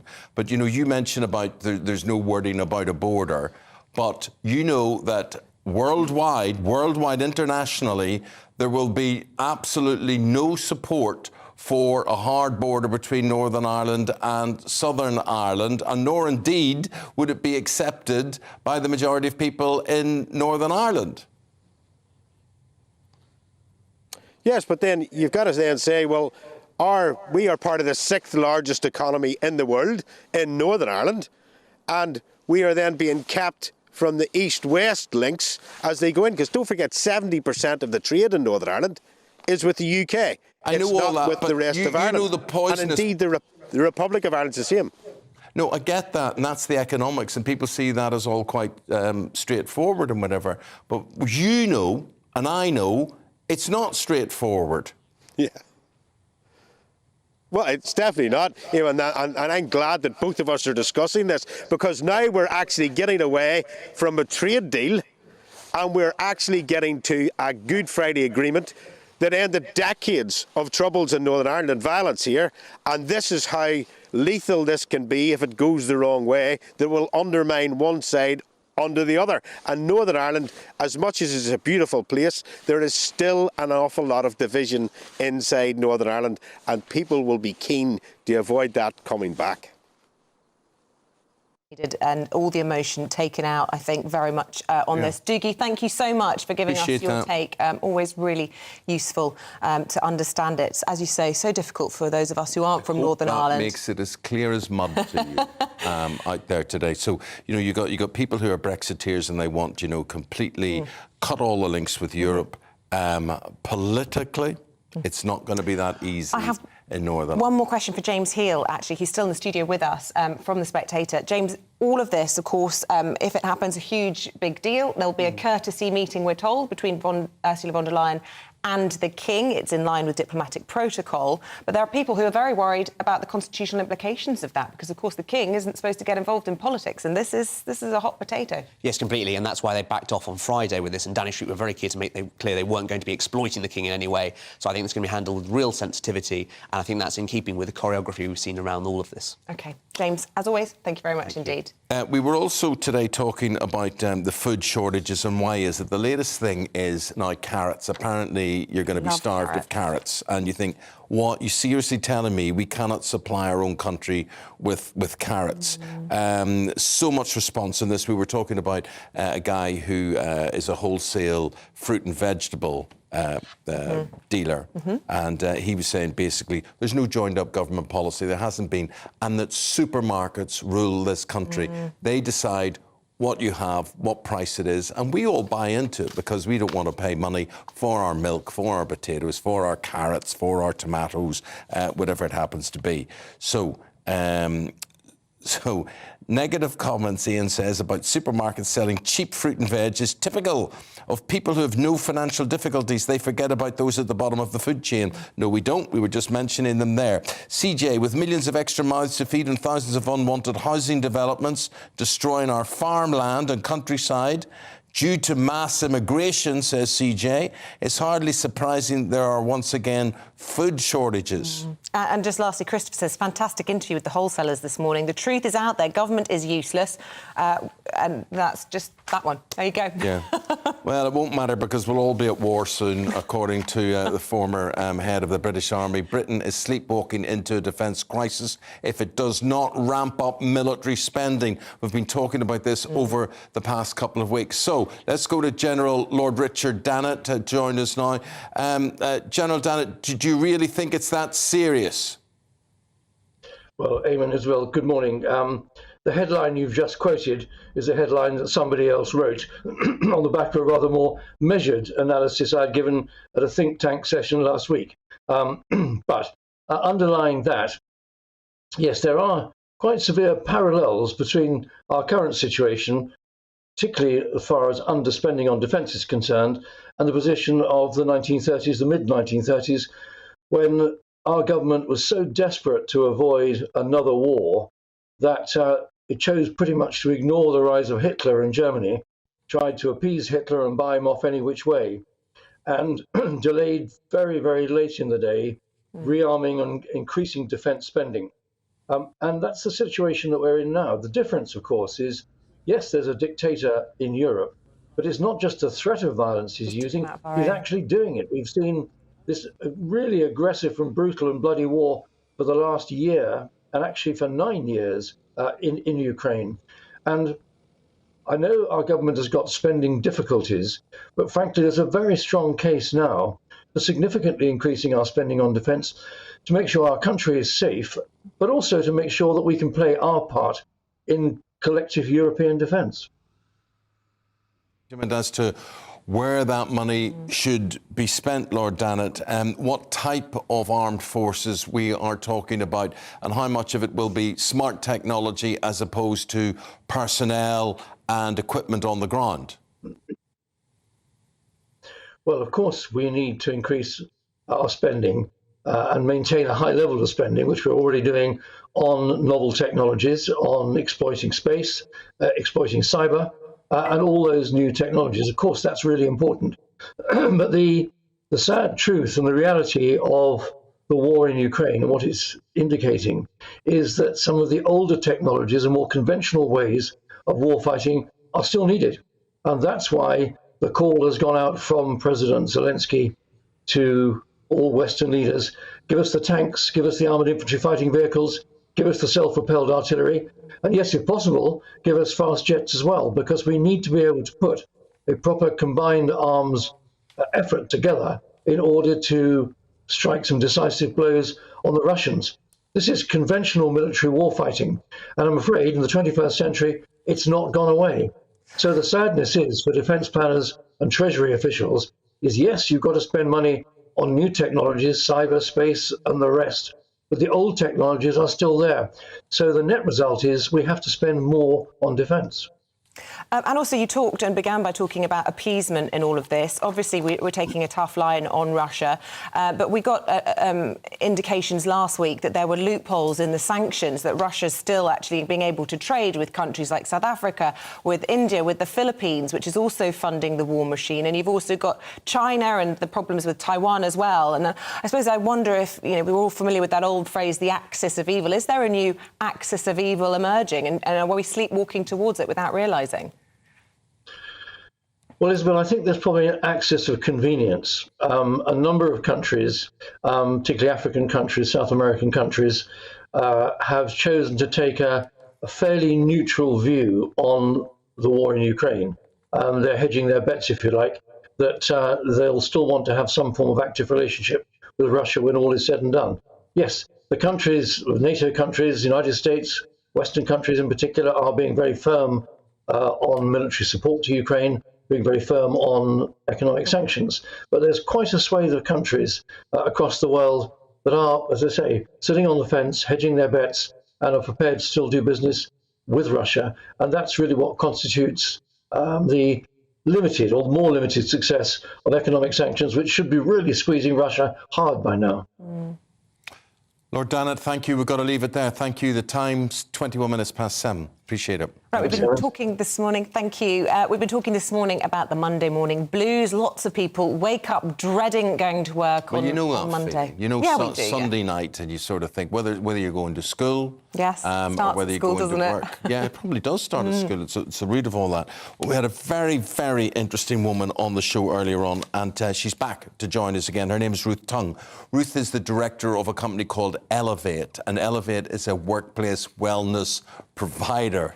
Now, Ruth, I hope we're representing you correctly here and not doing down the great work that you do, but there seems to be, there's not a meeting of minds on this, right? There's a lot of people who are getting in touch today and they're saying, you know, just suck it up. Get on with Monday. Mondays are Monday. They've always been there. And I'll read you out some of the comments. Margaret saying, how embarrassing to listen to this. God help us all. I despair. I was born in the 50s. It was a completely different attitude then. Linda says, what a load of tosh. People should work in retail. There's no such thing as a moody Monday there or an exciting Friday. These people that Ruth is talking about just don't want to work. So, Ruth, explain to us, you're there to take away anxiety, to make people fall in love with their workplace, but the sort of idea we're getting is that today, a lot of people, particularly young people, would prefer not to put in a full shift. I don't know that that's quite what we're saying here. I think we're saying that people are wanting more control over their working hours, and we've seen in numerous studies that people who are given that control, whether it's over their workplace or the time that they start work, they're the people that are going to be more productive. And essentially, as a country, that's what we want. You know, Isabel was saying earlier that the UK has the lowest productivity rates in the whole of Europe. And what we know is that increasing working hours doesn't result in increased productivity. So there's something that's not quite right here. You know, as a country, we have some of the longest working hours in Europe, yet our productivity is the lowest. So what's going on here? It's not that we're not working long enough, it's that we're not working smart enough. So I think if we can give people a bit more control over that, then we would most likely see increases in productivity, which is essentially what we want. Well, to be fair, I wasn't comparing with Europe. It was the G7, and obviously members of the G7 in the United States, their working hours also famously tough. And yet we're still worse than them, and they've got long working hours. And the UK government are the first to put their hands up and say we have a huge problem with productivity. People don't want to go to work anymore, especially after lockdown and all the time people got to spend at home being paid by the government to stay at home. Is there, and I know it probably is hard for you to admit, is there an element of work shyness creeping into the British mindset? I think people are looking for more from their work, and we're realising that if we are spending 75–80% of our lives at work, we're wanting more. So we want to feel like we have purpose. We want to feel valued. And I think that is something that we need to look at. We need to look at company culture and whether we're helping to support people to feel trusted, to feel valued. And actually, by implementing really strict rules around working practices, all it's going to do is reduce that sense of trust, reduce that sense of value, which we know will result in lack of motivation, people leaving their organisations, and lack of productivity. So that's not going to work either. OK, well, Ruth, if we take it easy, I mean, and you could probably see a day where more companies introduce, if they don't actually go to 4-day working week, they may go to 4 days plus a lightish Monday. But if you go to a lightish Monday, do you then dread Tuesday? Yeah. I don't think so, because you're starting the week in a way where you feel in control. And I think, well, we know that lots of the feelings of stress and anxiety are because we feel like we don't have control over our lives and our working practices. So actually, if you can start the week feeling much more in control, you can tick a few things off your list. You can get some really essential tasks done.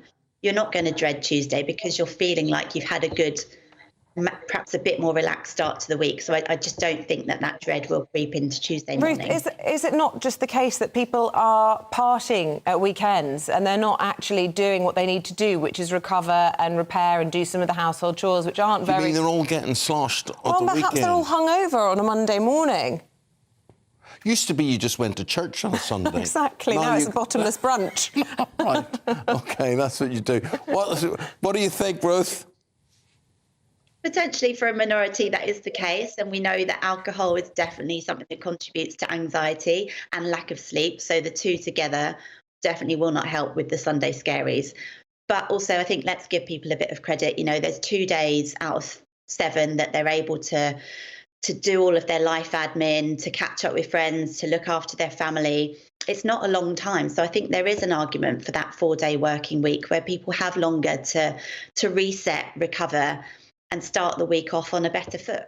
Ruth Tung, you've put out your case passionately. Thank you very much for... You've set us off in a better foot today, so you have, Ruth. Thank you. Thank you very much indeed for that. You said us, but whether our bosses would agree.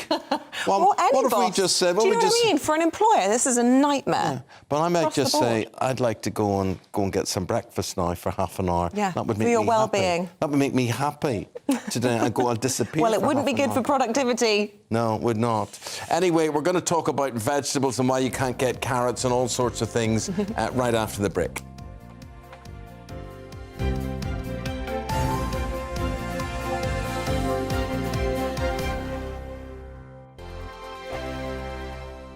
First and foremost, I am a GB News fan, and I was before I was working here. Just love the fact that we're asking the questions that a lot of establishment media won't ask. With a bit of a twist, we not only want to inform you, but we want to keep you entertained. It's worth the drive because you get in and the team's all ready and waiting, they're itching to go, and it's a proper little family. GB News is the People's Channel. It's the audience that makes the programme sing. We're giving our viewers and our listeners a voice. I see the thousands of your letters, tweets, emails, you name it, coming in. Britain is broken. How on earth did we get into this mess? But more importantly, how do we get out of it? The establishment had their chance. Now we're here to represent you. It's time for something different. It's time for GB News. I'm very patriotic. I believe in Britain. Our best days lie ahead. Britain's watching. Britain's watching. Join us here on GB News. The People's Channel. Britain's news channel. I'm Andrew Doyle. Join me at 7 o'clock every Sunday night for Free Speech Nation, the show where I tackle the week's biggest stories in politics and current affairs with the help of my 2 comedian panellists and a variety of special guests. Free Speech Nation, Sunday nights from 7 on GB News, the People's Channel, Britain's news channel. Here on GB News Live, we'll be keeping you in the picture, finding out what's happening across the country and finding out why it matters to you. We'll have the facts fast with our team of reporters and specialist correspondents. Wherever it's happening, we'll be there from 12 noon on TV, radio and online. GB News, the People's Channel, Britain's news channel. I'm Michael Portillo. Join me on GB News on a Sunday morning for topical discussion, debate, arts and culture, and sometimes even ethical dilemmas. I don't always agree with you, Michael. Michael Portillo, Sundays on GB News, the People's Channel, Britain's news channel. Hello, I'm Michelle Dewberry, and you can join me every weekday 6 till 7 on Jubes and Kerr. You're an inspiration to us all. Clip that bit up. Well, you are. That's my ringtone. My political ambitions those days are gone, I can tell you. She's only teasing. Go on. He's probably going to want to lay down now. I'll give him 2 minutes to have one. Let's respectfully disagree. That's what we like on Jubes and Kerr. Come and join us. GB News, the People's Channel. Michelle Dewberry, weekday evenings at 6 o'clock. I'm Simon Evans. Join me on GB News for Headliners at 11 p.m. What's the scoop? I'll be joined by 2 of the country's top comedians. That's right. As we take a look at tomorrow's newspapers tonight. We're going to get into trouble. If it's a big story, we'll be covering it. Spill some tea on him. There we go. But we'll also have some fun. I wouldn't stick up a bank. My father didn't love me. So anyway. Headliners every night from 11 on GB News, the People's Channel, Britain's news channel. Join me, Nana Akue, Saturday and Sunday afternoons on GB News. Expect fiery debate and passionate discussion as me and my panel tackle some of the biggest topics hitting the headlines. It's a place for everyone's opinion. No one gets cancelled, but no one gets an easy ride. Oh, she's on it today. Be ready for conversations that are fierce, frank, and of course, fun. Every Saturday and Sunday afternoon from 4 p.m. on GB News, the People's Channel.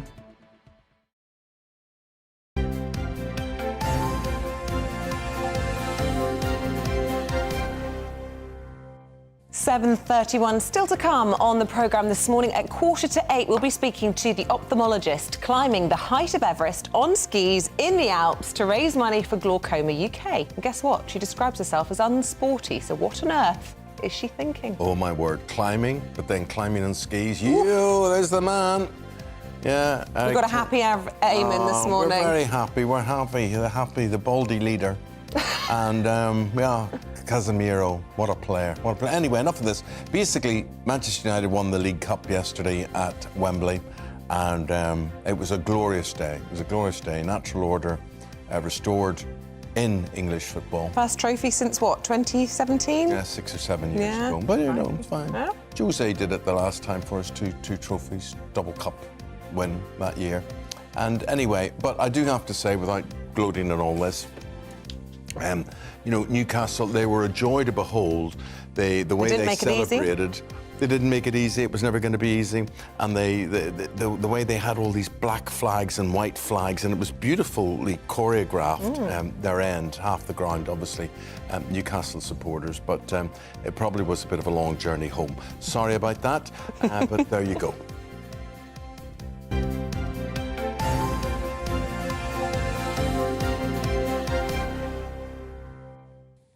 Now, the ongoing fruit and vegetable shortages are being touted as the tip of the iceberg, if you pardon the pun, and could potentially last for weeks. So, anyway, it's a perfect storm of issues. Poor weather conditions, new Brexit rules, lower supplies. Producers are being hit by sky-high energy bills. Earlier, I spoke to wholesaler. Well, we did. I think we did. We did, yeah. We did. David Catt, who said the government needed a better understanding of the agricultural industry. And don't they just... We've got no food policy in this country. At the moment, growers are packing up. The cost of production has shot through the roof. Apple growers in the area are all pulling the apples out. I know vegetable growers are packing up. They can't get the labour, and they can't sell the produce for enough money. And the cost of doing it now is now making the growers think very carefully about how much they spend on producing products when they haven't got a guaranteed price at the end of it. Fascinating to talk to that man, David Catt, not talking to a politician, talking to a guy who has to just market that stuff. You know, he takes in your fruit and veg, and he's seen how the industry's changed over the past 20 years or so. Well, let's speak to consumer and retail expert Kate Hardcastle. It certainly feels as though those supply chains, as if the supermarkets and the relationship with farmers is broken, Kate. It really is, and I think it's been something many people have been aware of for years. And obviously some of that comes from consumer demand. The way we've been trained and taught to shop is that we will have supermarkets full of produce any time of the year available for us, tens of thousands of products. And whilst I completely agree that's not on the consumers, because if the choice is there, why are they not going to choose it? There's also been this very, very significant focus on price and the discounters that have come into the marketplace, which means that you've also then got every supermarket not only trying to offer seasonal product all year round, but at a competitive price too. That means when it comes to the reality of the situation, particularly on products in agriculture, the system is broken. I think it's broken in two ways. There's a brilliant piece from Jay Rainey, the food critic, yesterday, talking very much from the agricultural point of view. And I think that is absolutely, as we've heard from your contributor there, so important to get sort of a reality check of what's involved and the costs involved. But we as consumers are still wasting 7 million tonnes of food a year. We're buying those salads and not perhaps all of the time eating them, using them, and they're going in the bin. So the system is broken two ways, both the pull and the push, the supply and the demand of it, and it needs change. No, I agree. I think, Kate, we treat our own homes and our own fridges as if they are supermarkets, that the shelf has to be full. There always has got to be butter there. There's always got to be milk there. There's always got to be bread. Shriveled oranges are my problem, and shriveled grapes. You know, I buy them and then I don't have enough time. I'm not there enough to eat them. And then it's a waste. I mean, you're absolutely right, Kate. I sort of think I must have them. But instead of going out as I need to get them, I stock up in advance so that my shelves are full. Yes. I mean, I know Ruth is really good at doing the batch cooking, isn't she? So I know your house won't be one of the worst wasteful households, but still, it's a problem. We expect those fruit bowls on the kitchen top to be full and plentiful, the fruits to look luscious and colourful, and we also expect to buy out of season. In fact, when you talk about shopping seasonally, it doesn't actually make sense to a lot of people because they've just not been brought up that way. I've got an incredible set of grandparents, I had an incredible set of grandparents that taught me about not to waste a thing, you know, that's the background, and trying to use every single bit of the product. So I think we've got to do a huge education piece of how to freeze properly, how to use products out of season and be comfortable with it, and just not expect everything to be on demand, because whilst the background scene needs to be sorted out and our farmers need to ensure that they can provide from this country, if possible, with those greenhouses switched on and the products that we might want all year round, it's going to help if we take the pressure off ourselves and our own wallets by using everything we buy. Yeah, the other worrying thing in all of this is it's not alcohol that we've run out of, or it's not chocolate or crisps. It's the things that we really need that nourish us, healthy products. And, you know, the big worry is that people just won't be getting their essential 5 a day for the next few weeks. But there are ways around the dilemma. There's plenty, for example, of frozen goods, and that's still got all the nutritional benefits that we all need. Isabel, you know, frozen is so good. Think about how the process works. When you're getting those fresh goods in a supermarket and you're picking them up, they've probably been on a much longer journey. They've been exposed to the elements a lot longer and, you know, been thrown about compared to frozen fruit and vegetables, which particularly are being picked, frozen at that point of source, and then are in a much better state for us. And you're not losing the nutrients that way. I know that we have a lot of people that feel the fear when it comes to the freezer, but I think it's going to be one of our best friends. The other thing as well is, you know, think about trying to address the situation like a salad a bit different. I'm not talking about turnips here. I know that's controversial. But if you took a winter salad, which was maybe full of cabbage, which we use in coleslaw anyway, carrots if you can get hold of them, but things like beetroot, parsnips, etc. There's some great recipes online to have a look at that. And if you see, this was one of the ones I found online from Circular Online, which talks about food usage. There's so many benefits you can have of that. So you can get all those nutrients from products that still have availability. Beetroot's just brilliant all year round, and that's something that can sit in a jar even. So I think it is about just getting both sides of the equation to work. I applaud and absolutely have been listening to the farming world for many years now, going and finding out a lot for myself, which I find fascinating. But what really worries me, and I know that you two are on board with this, is we're just wasting so much. 7 million tonnes. I cannot stop thinking about that figure, throwing it away, wasting our own purses. And from a sustainability effort, it's just crazy. We're talking about other gestures towards sustainability. That's one of the biggest changes we could make. Kate, people are loving what you're saying. Sue says we've got used to cheap food over the years, but this is a wake-up call for whoever is in government, that as a country we need to go back to grassroots and start growing our own, forget rewilding and use the land properly. She says we need re-educating about nourishment on that. And on your point about Swedes and turnips, and I know you said it's controversial, but Keith says, and Keith's talking out his backside, he's wrong here, north of England and Scotland called Swedes turnips and turnips Swedes. This is true. That bit's true. This has caused confusion at Halloween when Southerners hear that Northern kids hollow out turnips when in fact they're hollowing out Swedes. It's Swedes that they're talking about. Just to be clear, turnips are the small ones, Swedes are the big ones. No, Keith, you're absolutely wrong. Not in Ireland or Scotland. Turnips are the big ones, OK? Anyway, enough of that, Kate. What? We've gone to Turnip Gate now. Turnip Gate, we have indeed. We'll go to the papers right after this. Don't go anywhere. We are discussing all of those James Bond with and all James sorts. Bond, Christopher Biggins, Dawn Neeson after this.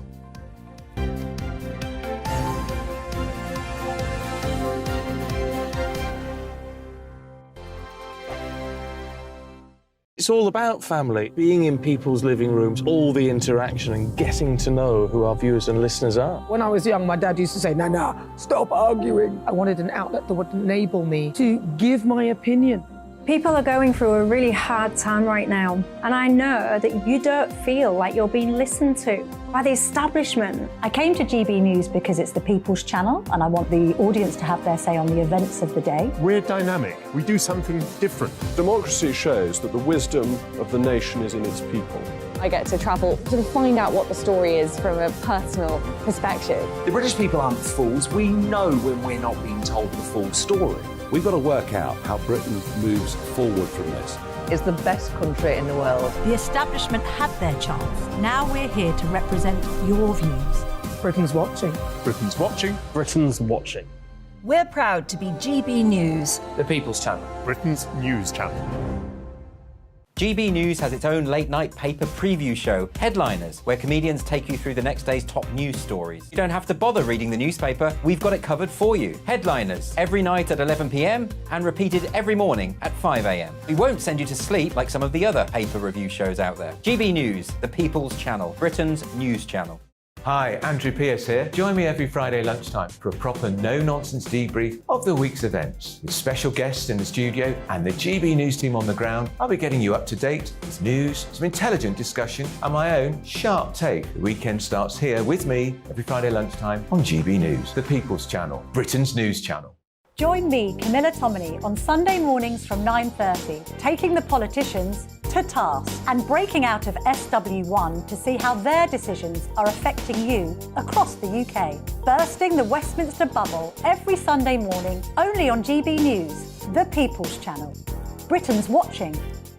You've probably seen politicians interviewed 1,000 times, but we do it differently. We find out who they really are, we don't shout, we chat, and hopefully we bring a bit of light, not just heat. Did you know Kate Moss? Apparently. Do you have a pair of jeans or a pair of jeans? No, of course I don't. What would I do with them? My friends are like, "Oh my God, what's she doing now?" Join me every Sunday at 6 for Gloria Meets, only on GB News, the People's Channel, Britain's news channel. I'm Jacob Rees-Mogg, the Member of Parliament for North East Somerset and a former government minister. For years, I've walked the corridors of power in both Westminster and the City of London. I campaigned in the largest democratic vote in our island story. I know this country has so much to be proud of. We need to have the arguments, the discussions on how we make it better. The wisdom of the nation is in its people. Vox Populi, Vox Dei. That's why I'm joining the People's Channel. Join me Monday to Thursday at 8 p.m. on GB News, Britain's news channel. Westminster is going around in ever-decreasing circles, followed by the media. Britain is broken. How on earth did we get into this mess? But more importantly, how do we get out of it? Join me at 7 p.m, Mondays to Thursdays on Farage. Here on GB News, we will have open, rational debate. We've got to work out how Britain moves forward from this. Join us here on GB News, the People's Channel. Britain is watching.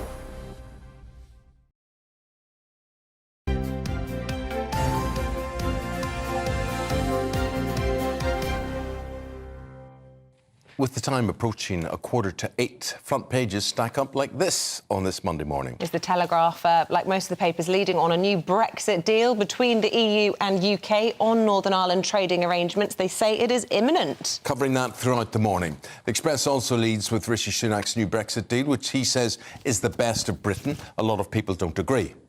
The Mirror reports that a 20% rise in energy bills in April will tip nearly 2 million more households into crisis. And the Star, this is something that you've been covering today, and you're sending pictures in of dogs. It says lassie dogs, which are collies, right? Border collies, they're no longer in favour. Pet owners have only bred 500 of them last year, so it puts them on the endangered species list or something like that. Oh, but yes, you've been sending in your doggy pics. Yeah, let's go first of all. Janine's picture. She sent this picture in, and this is of her dog, Storm. No, but you say, but Storm's not with us any longer. Oh, no. Storm fluttered out, died 20 years ago. Was a lassie dog, but always remembered and in a picture frame. So, Janine, thank you very much indeed for that. Yes. Well, it's like part of the family. Yes, See that? absolutely. But the good news is there are still a few puppies knocking about. And this is from, it doesn't have a name. Stephanie. She says, here's our lassie pup, Brandy, born in 2020, just turned 3. Such an easy dog. Gosh, doesn't look like a puppy anymore. No, it looks like... Requires less grooming than Labradoodle-type dogs, apparently. I find that hard to believe. So Nicky has sent a picture of his Jax, Jaxx, right? Oh, no, that's Jax, apparently, we're told, not the puppy. No, I was going to say, it doesn't look like a puppy. Oh, there's a puppy. That's Brandy. Oh, that's adorable. Brandy's a good dog name, isn't it? Oh, look. Yeah. Oh, it could eat you. Sitting on its tail, is it? Oh, no, it's the cutest. A wonky feet, and sometimes it's got wonky hips. Love it. And apparently these dogs are gorgeous, both in looks and temperament. So thank you very much indeed for that. So, as we say, that was front page of the Daily Star today. So, please, can we see the papers now? Thank you. Yes, there we go. So that was front page. The reason we were talking about all that's front page of the Star today. It says that collie dogs, lassie dogs, are dying out. And speaking of the Daily Star, we have the former editor Dawn Neeson here to review the papers, and joined with the actor and all-round good person, Christopher Biggins. So thank you both for staying with us. We're looking forward to going through these. Let's start, shall we, with, well, a very sad story to begin with, Christopher. This is in the Mirror. The headline, Sea of Sorrow. I don't understand how this keeps happening. I mean, you know, there are a lot of people who are making a lot of money out of this by offering people a chance to come to other countries, promising them that they'll get there in boats and what have you. And time after time after time, these boats sink and terrible things happen. So the worst one was over the weekend when 58 migrants, including a baby, have died after their wooden boat broke apart trying to land in a storm off the south coast of Italy. I mean, I don't understand why these people are allowed to do this, or why people must be so desperate to get to other places in the world that they're fooled into this situation. The Italian Prime Minister saying it's inhumane to exchange lives for the price of a ticket in the false hope of a safe Absolutely. I mean, that is terrifying. Many of these people were fleeing Afghanistan, Somalia, which are genuinely war-torn and dangerous countries. So you can understand why people would be wanting to get away. But all of the children on board that boat, I think there were 12 children, lost their lives. I know. Quite aside from any politics. There's a baby as well, I think, wasn't there, Isabel? Dawn, you've gone to the Times and you've chosen a story about the legal age for marriage and civil partnerships in England and Wales. Yeah, the law actually changes today. The legal age for marriage actually today rises from 16 to 18. And basically, the legislation was passed last year, but actually comes into force today.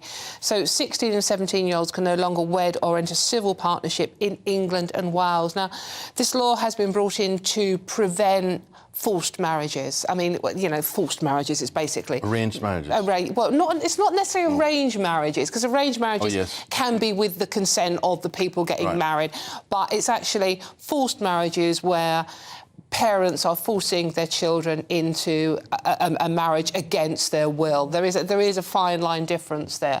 So it's protecting mainly girls, let's be honest, because when we say forced marriages is covering up basically a lifetime of domestic abuse and rape. So it's protecting youngsters who are forced into some kind of domestic slavery. However, this law, like many things at the moment, just applies in England and Wales. In Scotland, it's still 16. So you can still get married in 16. So if you just nip over the border again, I'm sure then you can still get married. So in theory, it's a good thing because it's protecting mainly girls, it has to be said, because in 2017, the last year we've got statistics for, there were 60 teenage boys, 16 and 17-year-old boys who got wed in this country, but 140 girls. Now, many of them might be with consent, we don't know, they might have been very happy, but how many of those were girls that were actually forced against their will to marry someone probably much older than them? So, in theory, it's a good thing. Although it's interesting, because I'm sure there aren't many forced marriages in the civil partnership world. And do you think, is it a shame to see civil partnerships age legal limit up to 18, or do you think 16 is too young to be entering into civil partnership? I think 16 is too young, actually, if I'm going to be honest with you. And I think that what I'm amazed at is that there are all these marriages happening, which I find is terrifying. I thought that happened abroad in other countries, but not our country. No, and people in this country generally get married a lot older. I mean, yes, if at all. If at all. Yeah. 27 into their 30s nowadays. Well, less youngsters are getting married. I mean, marriage is dying out. I mean, we're just not bothering anymore. Well, I remember when I got married, I was 27, I think I was, 28, and I was regarded as old. You know, because sort of in Belfast, a lot of people getting married 20, 21, 22. You meet somebody at school and then that was the marriage. I got married at 21. 21, did you? Right. Are we all married and in civil partnerships? We're in a civil partnership. All fans of the institution of... Absolutely. Yeah. I mean, Neil, my partner, is just a rock for me. He's absolutely wonderful. You know, what we should be talking about this morning is the rise of the thruple. I've been reading about that over the weekend. Yes. Una Healy and... Una Healy and... what's his name? David Hay. Yeah. And after watching Blondie, the movie about Marilyn Monroe, I hadn't realised she was in a thruple. Was she? Yes. Yes, she was with political. What was the name? That was a marriage that she had later on. It's the mime artist. That's right. That's right. Alan Hardy's one of their children. Yes. His son. Anyway, she was in a thruple before she became really famous. I'd never actually heard that about her. That film was terrible. Apparently, they're on the rise. I wouldn't want to share. I'm sorry. Me neither. Absolutely. And I certainly wouldn't want two pain husbands. of death. I wouldn't mind sharing. No, but once a week. Yeah, it's a woman thing, isn't it? It's the women that always object to sharing. No, I really don't think it is. No, I don't think my husband would be up for sharing. That's not what you told me last week. Well, maybe. Yeah. I remember I was telling Dawn about your wedding, Eamonn, which we were lucky enough to go to, and how wonderful it was. Yes. We had a great. It was. You're right. Oh, there were so many funny things that happened. Now, there were so many drunk people. I can't tell you. The alcohol never stopped flowing. It was wonderful. But you know what that was? That's another dilemma. We obviously paid for the bar. Yeah. I was just talking about this last night to my son, who runs an events company, and he was saying it's quite rare, Dad. He said most people have a paying bar. Really? Yeah, I know you would raise your eyes at that, you know, but yes. You were very generous. You did the same at your 60th, I remember, and my husband certainly made full advantage of that. I reckon if you invite somebody, if you invite people... You give them a drink. Yeah, and to pay for the hospitality. Yes, that's what I would think. Well, that's very nice. It's not always the case, and obviously people will say, oh, you can afford Well, it. exactly. Yeah. I'm sure people can't afford it. You know, one of the reasons that marriage is supposedly dying out in this country is because it is too expensive, which is actually rubbish, because you can go to a register office and get married for about £140 £140 quid. But the average wedding this year is expected to hit £22,000. It's too much. Why would you spend that much money? Well, because, I mean, for a venue that's catered and all the rest of it can easily be upward of 10 grand. Then you've got the corkage, the photographers, the dress. That's the bridesmaids' dresses. The bouquets. Is that for you? Is that to really celebrate your love and your union, or is that just to show off? Well, I think I don't think it can... The next time I do it, I'm going to... it's going to be a much quieter affair. Hello, Ruth. It's going to be much quieter. I've heard it said I've got some bad news for you. The more you spend on a wedding, the shorter the marriage. Oh. There's a theory. Well, we're done. You were done years ago, then. In The Sun, they're talking about the James Bond novels being rewritten. But the Queen Consort has waded in. She has, thank God. And I thank goodness also that she's now going to become Queen when the coronation happens, which I think is great news. But she quite rightly said yesterday or the day before, you know, this is ridiculous. I think she was hosting an afternoon or an evening of writers, you know, novels and everything. And she said, please don't change. Keep what you're writing. And the fact that they're now talking about taking James Bond novels and changing certain things is ridiculous. What is going on in this world? Well, why is it ridiculous when the movies will change? I mean, the movies have changed as well.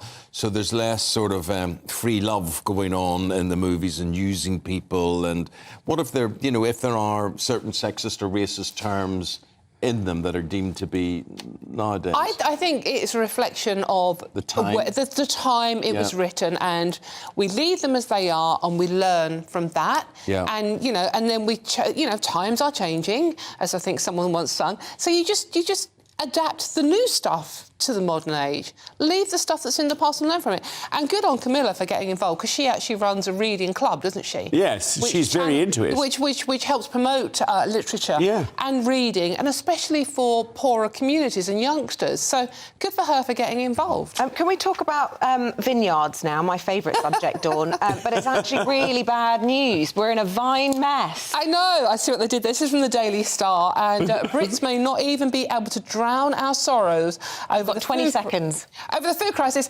-8 degrees blast threatens to wipe out wine. Oh, what a shame. Maybe we need to switch to ice wine. You said I had so many seconds. All right, yeah, OK, yeah. There you go. Yeah, there you go. Dawn and Biggins, thank you both so much. More from both of them just after 8:30. We can talk about baby shower, but we'll talk about the next time. Hour, 100%. We can take a very quick break. Next time round, you're going to be talking about if you have a penis and testicles. Yes. Should you be housed in a women's prison? Yes. Ah. I mean, yes, we're talking about it, or yes? Yes, we're talking about it. We're I'm talking about it a lot. OK, we're going to be talking about that next time round. OK, back with the news, top of the hour, after the weather.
Rishi Sunak says his Brexit deal will be the best for Britain as the European Commission President flies in to finalise an agreement.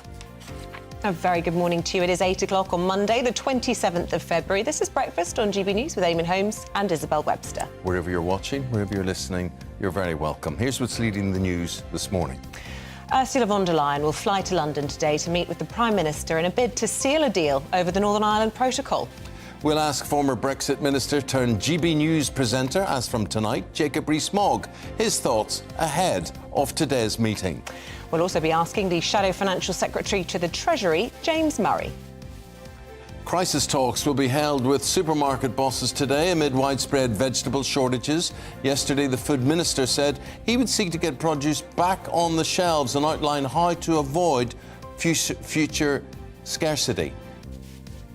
Energy bills are set to rise by £500 from April, despite an expected drop in the Ofgem price cap to be announced this morning.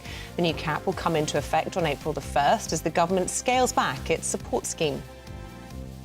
And it was a clash of the social media titans in the boxing ring last night. Tommy Fury defeated Jake Paul. It was a split decision in front of a star-studded audience in Saudi Arabia. We'll have reaction to the result.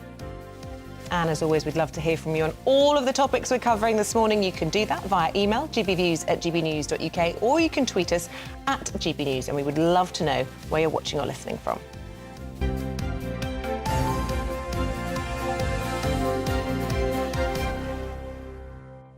OK, so the big political news today is the EU Commission President is flying into London. She'll meet with the Prime Minister as he prepares to unveil a new Brexit deal concerning Northern Ireland. Rishi Sunak will meet Ursula von der Leyen to finalise the agreement, and the Prime Minister is claiming that he has won major concessions. He will then face a political battle from Conservative Brexiteers and the Democratic Unionist Party if the European Court of Justice retains any jurisdiction over Northern Ireland. While speaking to Camilla Tominey, the DUP's Sammy Wilson told GB News that the deal would need to address the imposition of Brussels law on Northern Ireland. What we do know is that there doesn't appear to have been any deal on the central issue which affects Northern Ireland, and that is the imposition of EU law.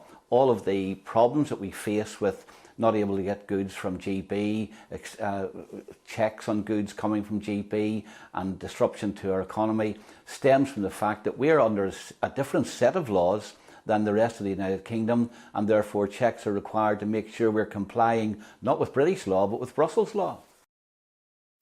Joining us for more analysis on all of this, our political correspondent Tom Harwood. But first of all, a new addition to the GB News team, the former Business Secretary and Brexit Minister Jacob Rees-Mogg. Good morning. Very good to see you. And your show begins tonight. Tonight at 8 o'clock, yes. Very good. You will, I presume, be talking about the Northern Irish Protocol.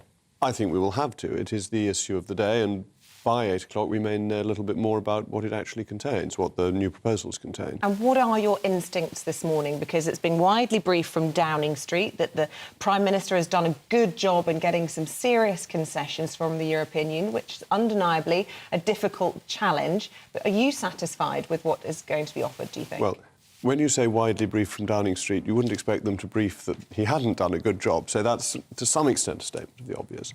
What I've heard is encouraging, that it seems to be the case that there are some important concessions. There are 2 points that really matter. One is the reaction of the DUP. Will this restore power sharing? Because what Northern Ireland needs most of all is its democratic institutions restored, and that will only happen if there is cross-community consent for the arrangements with the EU. And the second point is looking at the legal text. What does the detail say? Because we found in the past with the EU that it's the detail that really matters rather than the headline statements. Well, the DUP don't have cross-community consent by opting out of government in Northern Ireland. So why should anybody be listening to what they have to say? They're not the majority party. Because that's how the Good Friday Belfast Agreement is set up. So when you say they don't have cross-community consent in withdrawing, that's not actually how it works. That to have the institutions of the Good Friday Agreement up and running needs cross-community consent, of which they are the main unionist part. So to have cross-community consent, to meet the tests of the Good Friday Agreement, it needs the support of the DUP.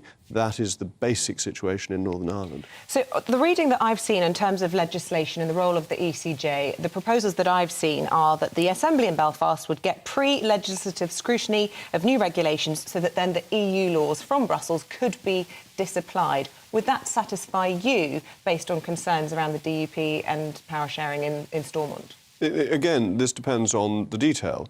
If it means that they can opt out of EU laws and that therefore only law that is approved within Northern Ireland will remain law in Northern Ireland, that's absolutely fine. That would be a big step forward. If, on the other hand, it's merely a delay to an enforcement process that comes later, then that wouldn't be fine. If they have the first, that would be better than Norway's got. So that would be a real achievement if they have an absolute veto. Well, we'll have to see what the DUP does, because the DUP are the key decision makers in this. It really needs to be something that gets them back to power sharing. It doesn't seem to be politically astute or wise, Mr. Rees-Mogg, for the Prime Minister not to be consulting the DUP on this, or saying, look, this is what I'm going for. Do you agree? Therefore, will you go back into government? I think you make a very valid point. My concern over all of this is that what sounds to be quite an achievement has been weakened by not consulting the DUP in the first place to ensure their support was on board before it was announced, rather than taking a punt that they may like it afterwards. I think that's unfortunate. I think it hasn't necessarily been handled successfully in terms of communications. And the defence from Rishi Sunak that I've seen on that point is that these were very sensitive negotiations and you couldn't involve multiple parties. It's not a sort of decision by committee. I mean, do you accept that, you know, those kinds of negotiations in which, as you say, there is an achievement in terms of what he's managed to get in terms of concessions, can't be done in that manner? They have to be incredibly secretive. Politics is difficult, and otherwise we'd be riding at 60% in the opinion polls and everyone would be thinking it was all marvellous. Politics is always difficult. That's not new. You don't necessarily need to run the negotiations with everybody included, but you need to be talking to the other sides to make sure that you know what they want, what their bottom line is, so they don't feel surprised and bounced. If you remember, a week ago, we were being told that there'd be an announcement on Monday and a vote on Tuesday on a deal nobody knew anything about. That quite understandably made the DUP feel they were being bounced into an agreement. You then heard there was going to be some great ceremony with the King. Again, that seemed to be bouncing people, and I think that was a mistake. And word on the street that this could be called the Windsor Agreement. And, you know, there are these constitutional questions. Is it a courtesy cup of tea between His Majesty and Ursula von der Leyen? Or is it diplomatically catastrophic? Well, I mean, I think the sovereign should only be involved when things have been completed and accepted. The King gives assent to Acts of Parliament when Parliament has agreed. He doesn't express his view on Acts of Parliament whilst they're going through the process. And I think the same applies, that His Majesty should not be involved until there is full support for this agreement. Our political correspondent Tom Harwood, listening to all of this, whatever happens, whatever's agreed or not agreed, it's going to be a busy political day, a big political day. It certainly will, and it's a big challenge for the Prime Minister because, of course, this wasn't necessarily a battle that he had to bring to the fore right now. It's not one of his top 5 priorities. This is a negotiation that has now spanned the last 3 Prime Ministers. Of course, Lord Frost was beginning these sort of talks with Maroš Šefčovič, his counterpart in the European Union. He resigned, it went across to Liz Truss, it moved across to James Cleverly, the Foreign Secretary, and now for the last few months, Chris Heaton-Harris, the Northern Ireland Secretary, James Cleverly, and indeed the Prime Minister have been having these talks. I think what we'll see today is not more of these talks. It's a bit of a fiction to say that Ursula von der Leyen is going to come over here and haggle over text. It seems likely this has all been agreed. Yeah. This is about the theatre and the presentation. And the theatre and the presentation matters because there are lots of people in the Conservative Party who have reason to be perhaps not the biggest fans of Rishi Sunak at the moment. The party has not improved markedly in the polls over the last few months. The Labour Party is still 20 points ahead. And many people will be thinking, perhaps, what has Rishi Sunak done here? Is it enough? If it isn't enough, what are the other games that might go on? People will be listening to what Boris Johnson may or may not say today with great intent. And it will be fascinating to see whether the Conservative Party chooses to unite over what has happened today, or if it drives the Conservative Party into further division. This could be a very, very pivotal moment, perhaps the most important point of presentation that Rishi Sunak has had in his premiership so far. Lots of people suggesting, is he brave or mad? What a day to launch your show, Jacob Rees-Mogg. Just clear up one thing for us, because you'll be on air at 8 o'clock this evening. Now, on a Monday in Parliament, there were some rumours that there would be a vote on this very matter tonight, but not so. No, there won't be a vote on this matter tonight. Thank goodness. Which is very helpful, yes. It would have been unfortunate if I had to miss my first show, because obviously Parliament, for any MP, is the priority. But tonight I think there's unlikely to be a vote on the business before the House, which is a second reading of a bill. But yes, at 8 o'clock we will be going on air, and we have Lee Anderson as a key guest, which I'm very much looking forward to talking to him. Fantastic. Just finally, have a good one. I just wanted to ask one more question. Have you got any word or any idea on numbers of people that might oppose anything put before Parliament? I mean, I was reading a week ago it was 100. Yesterday in the Sunday Times they thought it could be as few as 20. And any word on Boris Johnson and where he's likely to stand? It will all depend on the DUP. Okay. That if the DUP are against it, I think there will be quite a significant number of Conservatives who are unhappy. The position of Boris Johnson is always important. He remains the biggest figure in UK politics, and therefore his view will be of fundamental relevance to how this debate is carried out. Jacob Rees-Mogg, pleasure to have you on. Thank you very much. Thank you. Jacob's new show, 8 o'clock tonight here on GB News, State of the Nation. One of those nations, Northern Ireland. Let's go to Dougie Beattie outside the Parliament that doesn't sit there in Stormont. What do you think, Dougie, people will be getting in touch with Jacob about tonight, the concerns in Northern Ireland? Obviously, you know, a lot of people in the rest of the UK are saying, just get Brexit done. Whether this deal today gets Brexit done or not, who knows? But the concerns, my goodness, and they are divided concerns in Northern Ireland. Well, it was fascinating listening to Rees-Mogg there, how much across it he actually was. He hit the nail on the head and loads of it. But the people of Northern Ireland actually are just mainly concerned about getting the government back up and running and having their services ran by local representatives that were actually elected by the people of Northern Ireland. So actually the DUP at this stage of the game may be supported by those that they don't think would normally give them support if they're going to take their time and look at the deal, because people here really just want a stable government back. This government in the last 25 years has been out more times than enough. The last time it was out for 3 years. So I think in Northern Ireland, people just want to know, are their mortgages paid? Is there good schools? Are there roads being looked after? All the standard things that the rest of the UK take for granted. So I think if the DUP take their time and say, look, we're not kicking this out, we're going to have a look at this. We're going to see the detail and the devil in the detail, and we're going to look at it, and they may indeed accept it. That will be an up for Rishi Sunak here and for politics. If they throw it out straight away, they will probably be politically in a lot of trouble. So this deal, they will have to see the colour of the money first, and they will go into the very minutiae of the text of it to have a look-see at it before they accept it. So I would imagine this will be probably a few weeks that we're looking at here before they'll even go near any of it. Appreciate it. Thank you very much indeed. Dougie Beattie, our Northern Ireland man. 8:15. No, it's not. It's 14 minutes past 8. It's almost. It's 45 seconds away from being 8:15. With that, let's bring you up to date with today's top stories. And the Labour leader is to say today that people in the UK could be poorer than those in Eastern Europe without his growth plan. He's calling it the only show in town. Sir Keir Starmer will use a speech in London to set out his economic vision that he says will lead Britain out of what he says is a low-wage, high-tax doom loop. A ban on transgender women in female prisons in England and Wales has now been extended to include those who have committed violent offences. The Justice Secretary is describing the rules as a common-sense framework that will improve the safety of prisoners.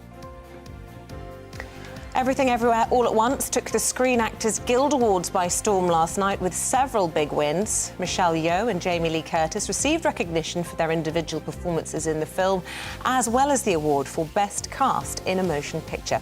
Martin McDonagh's dark Irish comedy, The Banshees of Inisherin, left empty-handed.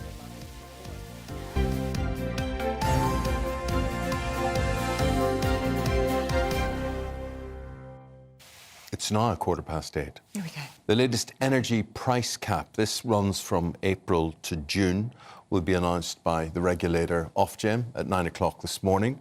It's expected to drop by around £1,000 a year from the eye-watering £4,279. Well, let's get some analysis of all of this and what it could mean for our bills with the consumer champion, Will Hodson. Good morning to you. Is it right that actually we won't notice much difference at the moment because of the guarantee that the government have set out? That's right. So the recent history of energy prices in Britain is one of multiple layers of protection. So the Ofgem price cap has been around since 2017. That's based on wholesale prices, and it says here's what an energy supplier can reasonably charge you. But wholesale prices have been out of control. So last year we'd have been looking at a price cap of £4,000, £5,000, £6,000. So the government stepped in and said we're going to have an energy price guarantee, which have got much lower rates. So that's the price that we're going to keep paying, the energy price guarantee. But the controversy this morning is that whilst wholesale prices are going down, the Ofgem price cap is going down, the price that we're going to be paying under the energy price guarantee will be very soon going up. And that's because the government is ending that scheme in its current form on the 1st of April. That's right. So they're putting up the rates under the energy price guarantee by 20%. And you might ask yourself, why is that the case? The basic rationale behind the energy price guarantee was, never mind what the Ofgem price cap says, there's a maximum amount that we can afford in a functioning economy. Yeah. If that's £2,500 per year for the average home, you have to ask yourself, with few families, if any, feeling better off 6 months later, why are those rates going up? Where does this leave us, Will? We talk about what the government can afford. A lot of people would say, well, it's beyond us now. We just can't afford. Where do they stand? Do you expect energy prices, wholesale prices, to fluctuate on the upside again? Well, we've got a decent view of what's going to happen later on this year, and it's relevant to what happens to the energy price guarantee. The reason that the government is putting the rates up is because, frankly, there was panic about the exposure of the British economy to this subsidy, right? Because if you give rates of £2,500 per year, you promise that to British households, but you're told by the wholesale markets that actually the real rates that you're going to have to compensate suppliers for are more like £6,000, and you're on the hook for 2 years. That was a policy that looked as though it could bankrupt Britain. So the relief with wholesale prices coming down is, thank goodness, the government is not going to have to pay so huge a subsidy. We can see that after the summer, the energy price guarantee will be almost entirely dead. It won't be needed at all because wholesale prices will be lower again. So the government could maybe be a bit kinder now. What about the energy suppliers? I just want to know, have our habits changed in that time? You know, no matter what we're being subsidised or not, people have literally had their fingers burnt on this one. Do you think we've changed in such a way that it won't ever be as good again for the suppliers? The suppliers have, from one angle, had it pretty good. They've got these huge prices they need to pass on to customers who probably can't pay them. Now, that's a panic for any company when you think your customers can't pay. So the government has stepped in and said, do you know what? We'll pay. We're going to make sure you get the rates you should be getting according to wholesale prices. And what's more, in this country, we use a ton of energy. Our homes are the oldest we've got the oldest housing stock in Europe. That means that we're paying high prices in drafty homes using endless amounts of energy. I think what the government should be doing, insofar as they're now going to save money on the energy price guarantee, because the wholesale prices are going down, the subsidies, they've got money. They can either extend the rates we're currently on, so we don't have this price rise on the energy price guarantee, or they can bring forward funding so we can invest in the energy efficiency of our homes so we aren't using as much energy in the years ahead. If I was the Chancellor, I would extend that in the budget as a bit of a rabbit out of a hat, which would make everybody feel happy and give them the feel-good feeling everyone's looking for in the budget. Is that a possibility? Watch this space. Yeah. I think that could happen, but let's wait and see. Yeah, interesting. That's Thank you. You'll be back after 9 o'clock when we get that announcement from Ofgem as well. Thank you. That's Isabel auditioning for a career in politics. No, thank you. I definitely don't want the job of the Chancellor. Definitely not now. But it was an idea. Anyway, if he wants that, he can have it. It's a freebie. Right. We're talking about the League Cup final yesterday. Paul Coyte breaking down Man United's victory over Newcastle yesterday, ending a 6-year wait for a trophy.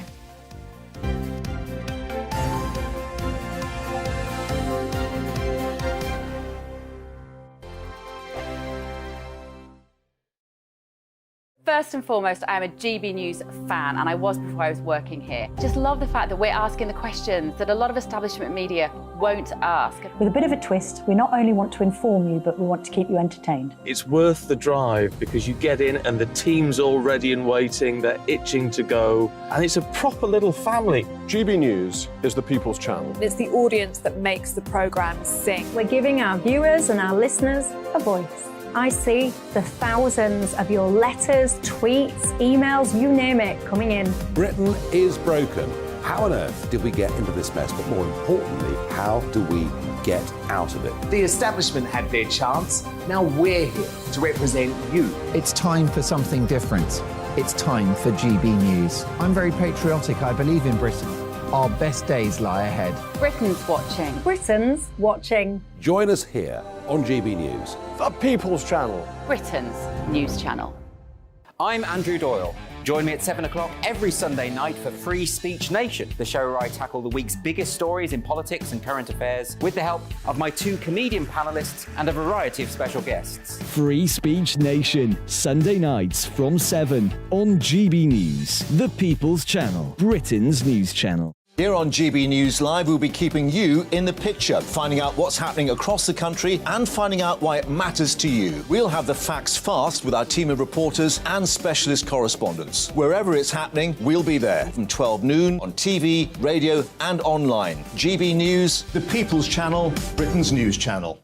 I'm Michael Portillo. Join me on GB News on a Sunday morning for topical discussion, debate, arts and culture, and sometimes even ethical dilemmas. I don't always agree with you, Michael. Michael Portillo, Sundays on GB News, the People's Channel, Britain's news channel. Hello, I'm Michelle Dewberry, and you can join me every weekday 6 till 7 on Jubes and Kerr. You're an inspiration to us all. Clip that bit up. Well, you are. That's my ringtone. My political ambitions those days are gone, I can tell you. She's only teasing. Go on. He's probably going to want to lay down now. I'll give him 2 minutes to have one. Let's respectfully disagree. That's what we like on Jubes and Kerr. Come and join us. GB News, the People's Channel. Michelle Dewberry, weekday evenings at 6 o'clock. I'm Simon Evans. Join me on GB News for Headliners at 11 p.m. What's the scoop? I'll be joined by 2 of the country's top comedians. That's right. As we take a look at tomorrow's newspapers tonight. We're going to get into trouble. If it's a big story, we'll be covering it. Spill some tea on him. There we go. But we'll also have some fun. I wouldn't stick up a bank. My father didn't love me. So anyway. Headliners every night from 11 on GB News, the People's Channel, Britain's news channel. Join me, Nana Akue, Saturday and Sunday afternoons on GB News. Expect fiery debate and passionate discussion as me and my panel tackle some of the biggest topics hitting the headlines. It's a place for everyone's opinion. No one gets cancelled, but no one gets an easy ride. Oh, she's on it today! Be ready for conversations that are fierce, frank, and of course, fun. Every Saturday and Sunday afternoon from 4 p.m. on GB News, the People's Channel.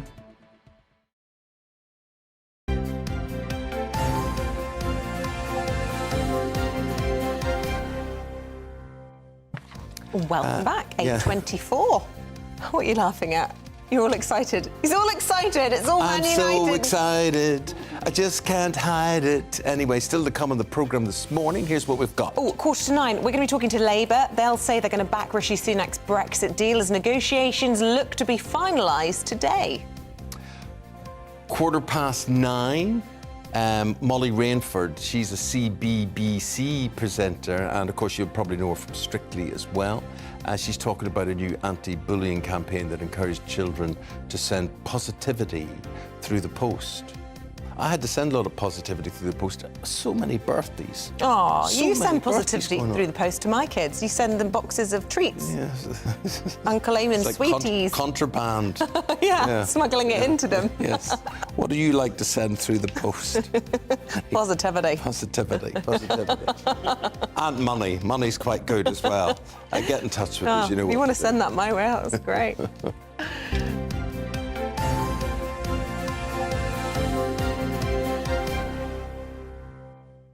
Back pages on this Monday morning. Here's how they look. Quicksilver. This is The Guardian. After United won the first silverware of the domestic season, beating Newcastle United 2-0 in the League Cup final. The Mirror runs with The First Dance. Erik ten Hag, the baldy one, being caught dancing alongside his players after lifting the trophy. I was quite close to them yesterday as they walked up to get the cup. And believe me, everybody was happy. They were really, really happy. And the Mail hails King Casemiro after the Brazilian international scored a goal and put in a man-of-the-match display at Wembley. And, you know, I read critics of Casemiro, Paul Coit, like Graham Souness, whatever. And there's no doubt, ask any United supporter, he is the guy that's made the difference. He can defend, he can tackle, he can run midfield, he can protect the back four, he can score as well, as he did yesterday. And he cleans the kits afterwards as well. He drives the bus on the way home. But that's it. There's only one story in town. You know, it's a huge game of football, and it's you know, back from the wilderness. And that's Spurs beating Chelsea, of course, 2-0 yesterday. So that's obviously the big story. But the Manchester United one... Let's talk about the trophies first of all. We're going to talk about trophies first. Yeah. Actually, what did you say about sending birthday? Do you know that? You've got lots of birthdays that you send stuff out. Warthog guy we have up front? He now has more trophies, more silverware than Harry Kane. Oh, now, don't... Yeah, and he's only played 10 games for us. What? Just now, well, I'm just telling you. I'm going to be magnanimous, I'm not going to gloat, and you're hitting me with this, and Eamonn, on my birthday. Is it your birthday? You're saying about birthdays. Happy birthday. I'm sending it. I thought I saw you going, it's my birthday. Yeah, it's all these early starts. Well done. So please, spare thought for Eddie Howe and Newcastle. Yes. I mean, they came at it, they gave it a lot. I think they could have rained a few more shots down on the United goal. But they certainly had a lot of energy. I think so, and I think it was only one side in it. I mean, let's be honest, and you've hit the nail on the head about Casemiro. It's Casemiro. I mean, you've got real winners in that side. And Erik ten Hag, and I can't say enough about this guy because I think he's a fantastic manager. Well, and also what's really good and what I really like about him is that he's very good. He's on pitch management. He makes changes at the right time. They seem to respect him. Absolutely, and it all goes back to that when they all went for that run together. I still think that makes a huge difference after that Brentford After the Brentford defeat. But I think Newcastle, there's a quadruple that is on. But the thing is, it's like any team that's actually in a competition, and then when we start getting to this side of this end of the season, the quadruple is on. You know, they could win the FA Cup as well. They could end up winning the Europa League, could win the Premier League. You know. Two is certainly possible. Quadruple is probably a little much, but it's very good. And I thought there was only one side in it yesterday. Could we talk about the Scottish League Cup final, the Old Firm together? Another Old Firm derby, Rangers and Celtic, the honours, the spoils go to Celtic. Yep, Kyogo Furuhashi, a brace from him, Japanese player, very good. And I just want to... I'd like to tell you how many times Celtic have won their Scottish League Cup. It's probably hundreds. 1,240. Is that what it is? I knew it was something like that. But Old Firm again, so very good for them as well. Ange Postecoglou, still very popular, and another manager that people maybe thought, this guy, what's he going to do? Well, and he's come in and he's done a fantastic job. His name's been linked with English jobs. Absolutely. Now as well. Yeah, absolutely. There was one Premier League game, as you say, your boys, another defeat for Chelsea. I mean, good win for you. Chelsea weren't good, yeah. I mean, Spurs, it's a good result for Spurs because Spurs can't seem to beat Chelsea, and it's been a long time since they never beat them at the new stadium, but I thought Chelsea were poor. So we're looking at Graham Potter.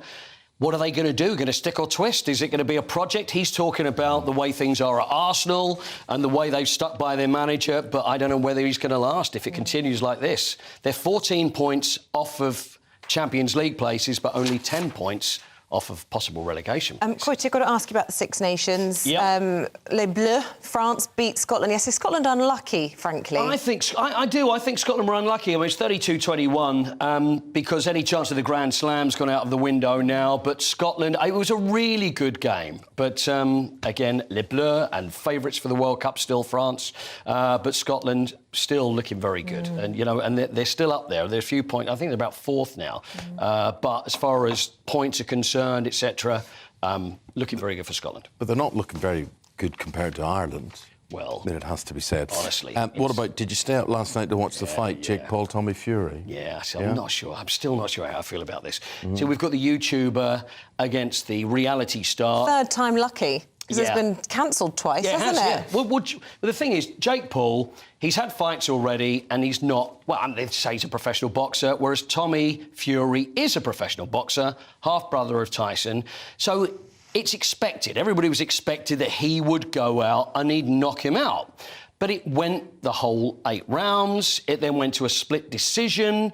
And, you know, what I'm interested in is, like, Fury is saying... So he's the professional boxer in this. And he's saying, I had a dream I would win, that people doubted me. Now everybody can take note now. And I'm thinking, this guy was in the Mickey Mouse Clubhouse. You know, OK, yes, he's a decent fighter, but he's nowhere near the level of the top professionals. Yes, there's excitement because it's a bit of a grudge match, etc. But the difference is, I think it's like when you watch your kids play football. You're really excited about it and you love seeing it, but it's not the level of a great professional game of football. You're still going to enjoy it, but it's certainly nowhere near the level of world champions. So it is your birthday today? It is today. Aww. Yeah, that's great, man. It was my... Oh, thanks very much. My baby's 21st birthday yesterday. Really? So that's only 10, 11 years younger than me. Could be about that. Well, happy birthday to you anyway. Thank you very much. It's very, very kind. Are we going out anywhere? I think we should go on the town tonight. What do you think? No. We'll just have to have a breakfast. We'll have a couple of boiled eggs. We'll go on the town until about, you never know, we could stay 11. Let's stay out till midday. We'll push the boat out. Push the boat out. Izzy's in as well. You up for that? I'll cancel my nap for you anytime. Bless you. Thank you very much. Birthday boy Paul Coit there. Thank you very much indeed. Right, stay with us. We're discussing the return of the 1970s favourite Baby Sham. Will you be buying it? I'd love a Baby Sham. Discussing that with Dawn and Biggins next. I bet you would.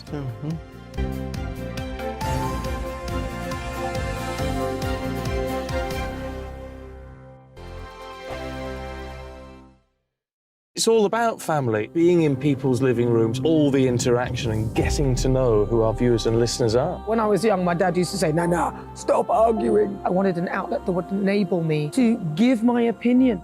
People are going through a really hard time right now, and I know that you don't feel like you're being listened to by the establishment. I came to GB News because it's the People's Channel, and I want the audience to have their say on the events of the day. We're dynamic. We do something different. Democracy shows that the wisdom of the nation is in its people.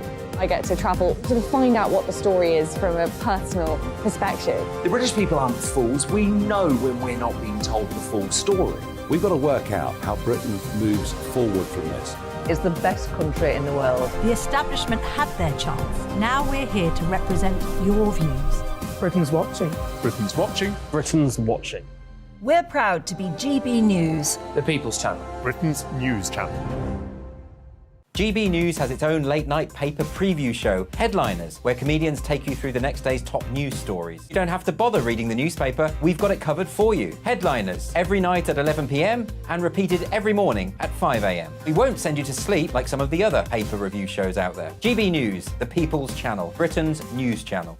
Hi, Andrew Pierce here. Join me every Friday lunchtime for a proper no-nonsense debrief of the week's events. With special guests in the studio and the GB News team on the ground, I'll be getting you up to date with news, some intelligent discussion and my own sharp take. The weekend starts here with me every Friday lunchtime on GB News, the People's Channel, Britain's news channel. Join me, Camilla Tominey, on Sunday mornings from 9:30, taking the politicians to task and breaking out of SW1 to see how their decisions are affecting you across the UK. Bursting the Westminster bubble every Sunday morning, only on GB News, the People's Channel. Britain's watching.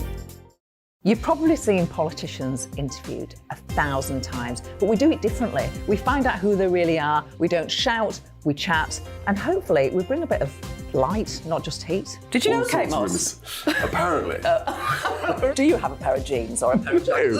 No, of course I don't. What would I do with them? My friends are like, oh my God, what's she doing now? Join me every Sunday at 6 for Gloria Meets, only on GB News, the People's Channel, Britain's news channel.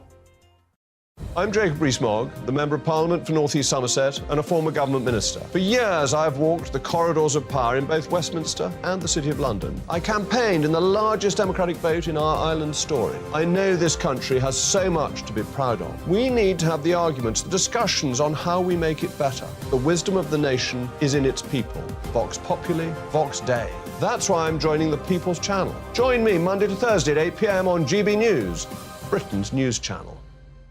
Westminster is going around in ever-decreasing circles, followed by the media. Britain is broken. How on earth did we get into this mess? But more importantly, how do we get out of it?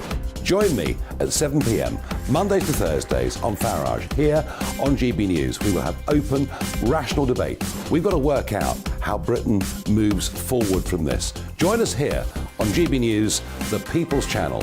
Britain is watching.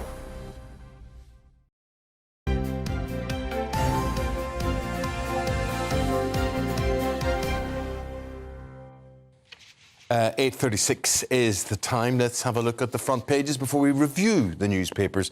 Telegraph, new Brexit deal between the EU and UK on Northern Ireland trading arrangements. That's the big political story today. Yeah, we're expecting that at some point today. The Express also leading with Rishi Sunak's new deal. The PM says it's the best for Britain.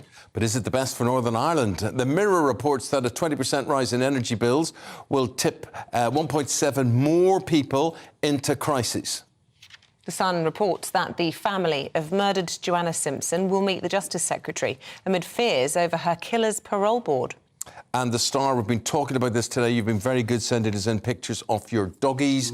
They say dogs resembling the film and TV legend Lassie the collie, are no longer in favour with pet owners, with only 500 of the breed born last year. But they're quite randy collies, you know. They Here we go. They cross-fertilise. No, I mean, if you go and get DNA tests on most rescue dogs, most abandoned dogs, whatever, they're randy old collies that have been running around in farmland. It's absolutely true.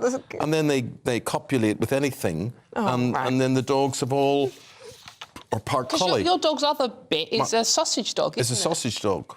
The mind boggles. Very boggled. But it's mostly collie. That's Dawn Neeson. Let's start, shall we, though? And here's Christopher Biggins. Yes, well. lovely Christopher Biggins. Let's start with an opinion piece in the Express, Biggins, about Shamima Begum. Actually, James Whale's written this, and he's saying that she should be brought back to the UK. Yeah, this wasn't the story I chose, funny enough. But it's the same page. But I mean, I sort of disagree with him on that. I think quite strongly. My story was, in fact, about Lady Hussey. Yes. She's now back in Buckingham Palace where she belongs, and I think it was terrible that what happened to her. But that was my story. Well, let's talk about your story. Yes, because she was spotted last week getting off a bus at Buckingham Palace, which I thought was wonderful. Wonderful. Well, she is a wonderful woman. Yeah. And, you know, when she had that confrontation, she, like all of us, I always say, you know, if you see someone in a national dress and a sort of a headdress and everything, well, where are you from? It's not an insult. It's an actual interest to know where you're from. And that woman just took it to one step further, unfortunately. Well, all of that is water under the bridge now, isn't it? Because they had a meeting, they met up, they're both happy. Yes, yeah. And they photographed doing it, so that's a relief for all involved. It was a misuse of words as well, wasn't it? Because, I mean, where was she from? I presume she's from London somewhere. She was British, yeah. Yeah, she's British, right. So, but she kept on saying, but where are you from? Yeah. Which, you know, I suppose she meant, where did your family originate from or whatever? So that just bad phrasing. But let's not get into that row again. We want to get into the transgender row, Dawn, in the Mail. Basically, a former prisoner spoken out against putting transgender inmates in women's jail. Why?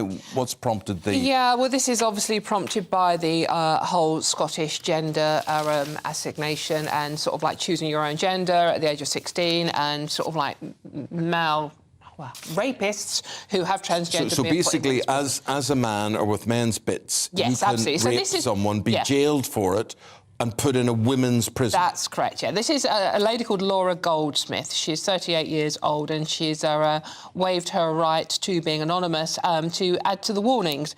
She was assaulted whilst serving time in HMP Newhall in Wakefield, West Yorkshire, by a transgender prisoner who is called Karen White, but used to be a man.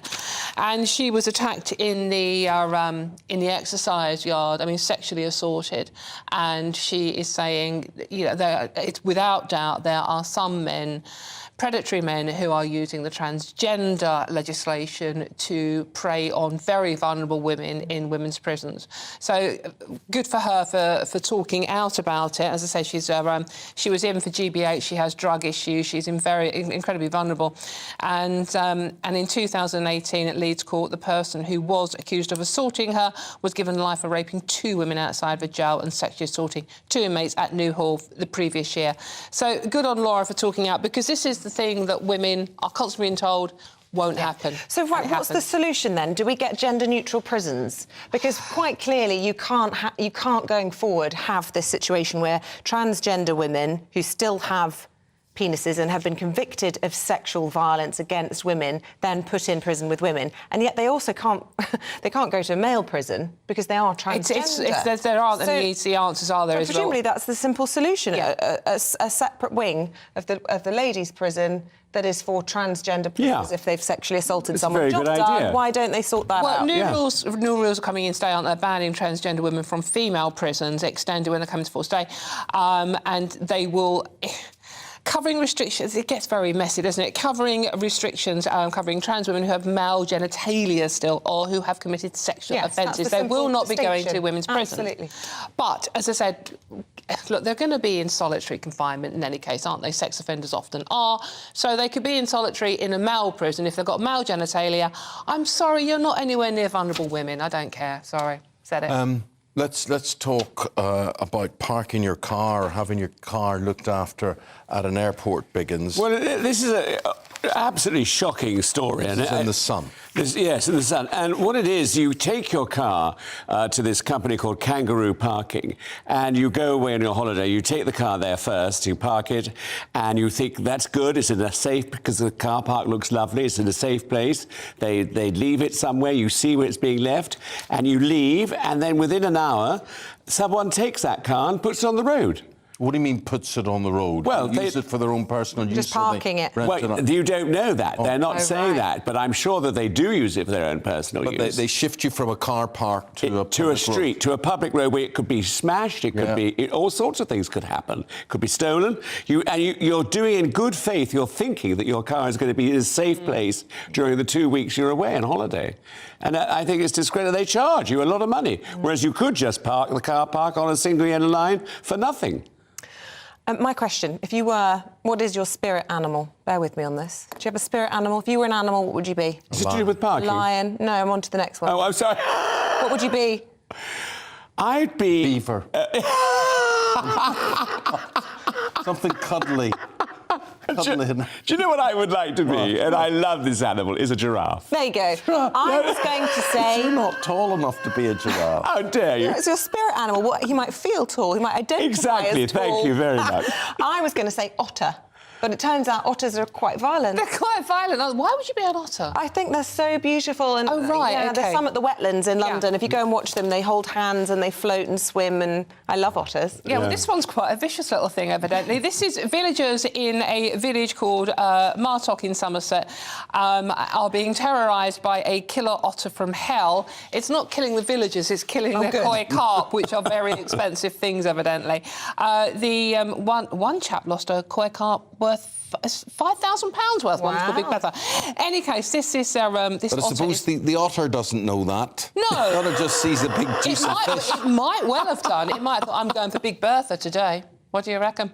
Any case, so they are now trying to do something, but you can't get rid of the otter because you're not allowed to do that. Well, they're reintroducing these. Yeah, they're wonderful. There's a sign of a clean and healthy river. If you see otters on your river near you, then it means you don't have loads of chicken slurry and you do have healthy rivers. So I welcome an otter.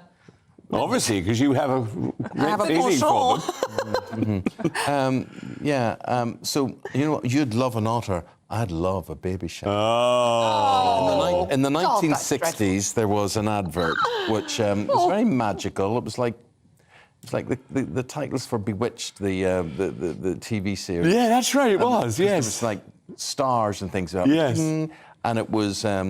There was a little deer that jumped into. And they said it was the happiest drink in the world. Is it? Yeah, well, it was. That was how they advertised it. You know what I want to know? It says it's a champagne perry. What's a perry? Well, I wondered that, and I wondered whether it was pear, but I don't think it can be. But I mean, I used to love a baby sham when I was a kid. They were very exotic, and interestingly enough, in 1977, they were selling 144 million bottles. Gosh. Which is a lot. And anyway, they're bringing it back. Baby Sham is coming, which I say good luck to them, but there's so many now carvers and champagne, method champagne things, you know. Prosecco type things. Exactly. But anyway, it's a lovely idea. Correct me if I'm wrong here, but isn't a snowball drink, isn't it advocaat and baby sham? Yes, I think you're right. Advocaat and lemonade. Yeah. Not that I know this, but yes, and lemonade, yeah. I only know it from my bar days. Yeah. They were horrible. Were you a barman? Yes. Matter of fact, I used to work on telly and do the tea time news and then work in the bar. Really? Afterwards, yeah. What, at the radio station? No, in the television station. Oh, in the television. No. The bar was at a different. It wasn't at the TV station. It was a different job. It was a different job. It was a completely different job. Oh, I see. Have you ever been a barman? And the barman said to me, Eamonn, you serve them up the news until 7 o'clock, and then you serve them up pints here from 7:30. I said, Pat, that's because that TV lark will never last. And he said to me, oh, it'll last. And he pulled my dicky bow off me, that I had. And sent you home. But I still think the TV job will never last. Well, it's done you pretty well. Being a barmaid was the best job I ever had. I absolutely loved it. Yeah. I was never worked in a bar, but I always wanted to open a wine bar because I thought that was really nice and chic and lovely in central London. And we couldn't find a proper basis for it. Please do it. Biggins Bar. It would be wonderful, wouldn't it? Biggins Bar. Biggins Bar. Yeah. And if you need a barmaid. You'd be the host, the main host. Yeah, exactly. You know. Somebody else have to do all the hard work. I mean, it's hard graft. It is. I was a shops girl back in the day. That was quite fun. Oh, really? I just mixed clothing shop.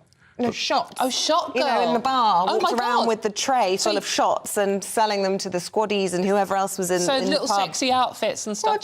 Well, just my uniform, but I did get hit on. What was your uniform, Isabel? I can't remember. I bet you can't. Funny enough. It wasn't like a Hooters barmaid or anything. My legacy's always been every time I see a top, a kitchen top, or whatever like this, I just want to polish it. And in those days, there was cigarettes, there was ashtrays you had to empty and things as well. You're always on the go. But that was that. There we go. So let's talk about our last day and when we, whatever you do with a mortal coil. Dawn, this is a funeral you want to talk about here. Yeah, or a party in lieu of a funeral. It's actually a very nice story. I totally agree with what this lady's done. Lovely lady called Linda Williams from High Wycombe in Buckinghamshire. She's a 1940s enthusiast. She was diagnosed with terminal cancer.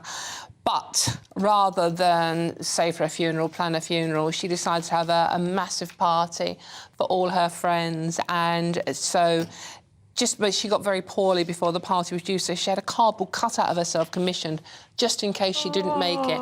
But Isabel, she made it, and she said it was the best night of her life.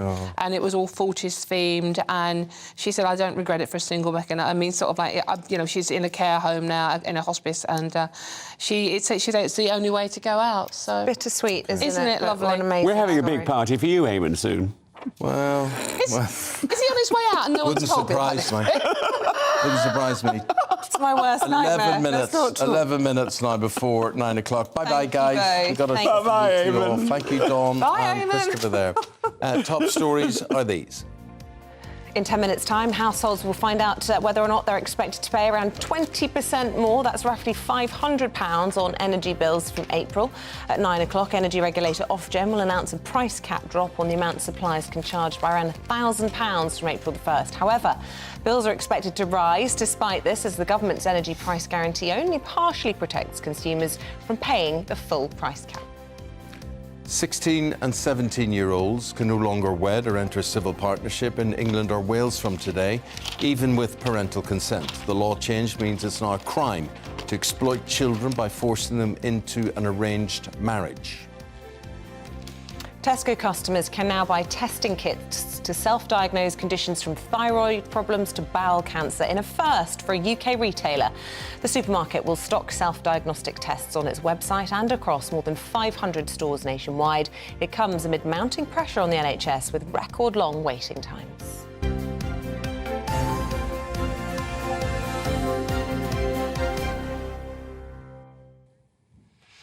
Now, later today, the Prime Minister will sit down with the President of the European Commission to finalise a deal over the Northern Ireland Protocol. Number 10 says Rishi Sunak and Ursula von der Leyen will hold talks to find a practical solution to post-Brexit trading. Well, joining us now in the studio is the Shadow Financial Secretary to the Treasury, James Murray. Good morning to you. Good morning. Look, it's a big day, significant day, and it looks as though a deal has been done with the European Union. We know that Labour is going to vote for it, even if they haven't seen the terms or the details of it. Just explain to our viewers why that is the case, even if the DUP, for example, weren't satisfied. Well, what we said is that if there is a deal which is in the national interest, then we will give the Prime Minister what support he needs to get that through Parliament if it comes to Parliament for a vote. Because, you know, look, Keir Starmer's been saying for months now that if there's a deal on the table, if there's a deal to be done, the Prime Minister needs to get on and do it. And he needs to put the country ahead of his party and make sure that we have that, the end to the uncertainty which has been plaguing people and businesses in Northern Ireland for so long. So national interest has to come first. What about the interests of Northern Ireland? I mean, if the DUP aren't satisfied, power sharing can't be returned to Stormont, and that's a disaster for the people of Northern Ireland. Their services aren't functioning. There needs to be a deal which is in the national interest of the UK and in the interest of the people of Northern Ireland. And, you know, the DUP have set their own tests for looking at a deal, and I'm sure they will look at it. And I very much hope that a deal will go some way towards meeting the concerns that they have. But we set out what our test is, and our test is if it's in the national interest, then we will support the Prime Minister because country has to come first. So do you think the Prime Minister would be right to press ahead then with this deal, even if those 7 tests of the DUP are not met? Just to clarify. Well, I think those 7 tests are for the DUP. You know, I think it's important that the government listens to the DUP because I think a lot of these problems have arisen because the government hasn't listened to the DUP. I think that listening needs to take place. Those 7 tests are the DUP's tests. As I said, our test is whether this is in the national interest. And if it is, then we will support the Prime Minister to get this through Parliament if it comes there for a vote. James, let's talk about national wealth or income generation. Keir Starmer is issuing a warning. It's a stark warning. He's saying, elect the Conservatives again, and that will leave families in Britain worse off than Eastern European counterparts. Something that was, well, always unthinkable, I suppose. Mm-hmm. It's a really stark warning. The trajectory that our economy is on shows that by 2030, we will be poorer per head than Poland. By 2040, we'll be poorer per head than Hungary and Romania. You know, this shows that we're on the wrong path, the wrong trajectory, and we have so much potential as a country. We need to get our economy growing again, and that's why what Keir is setting out today, along with Rachel Reeves, the Shadow Chancellor, is our unashamedly ambitious plan to grow the economy, to take those economic challenges head on, to get the economy growing, and to help make sure people across the UK feel better off. James, I suppose, you know, that's the problem. What's the solution? You say get the economy growing. How?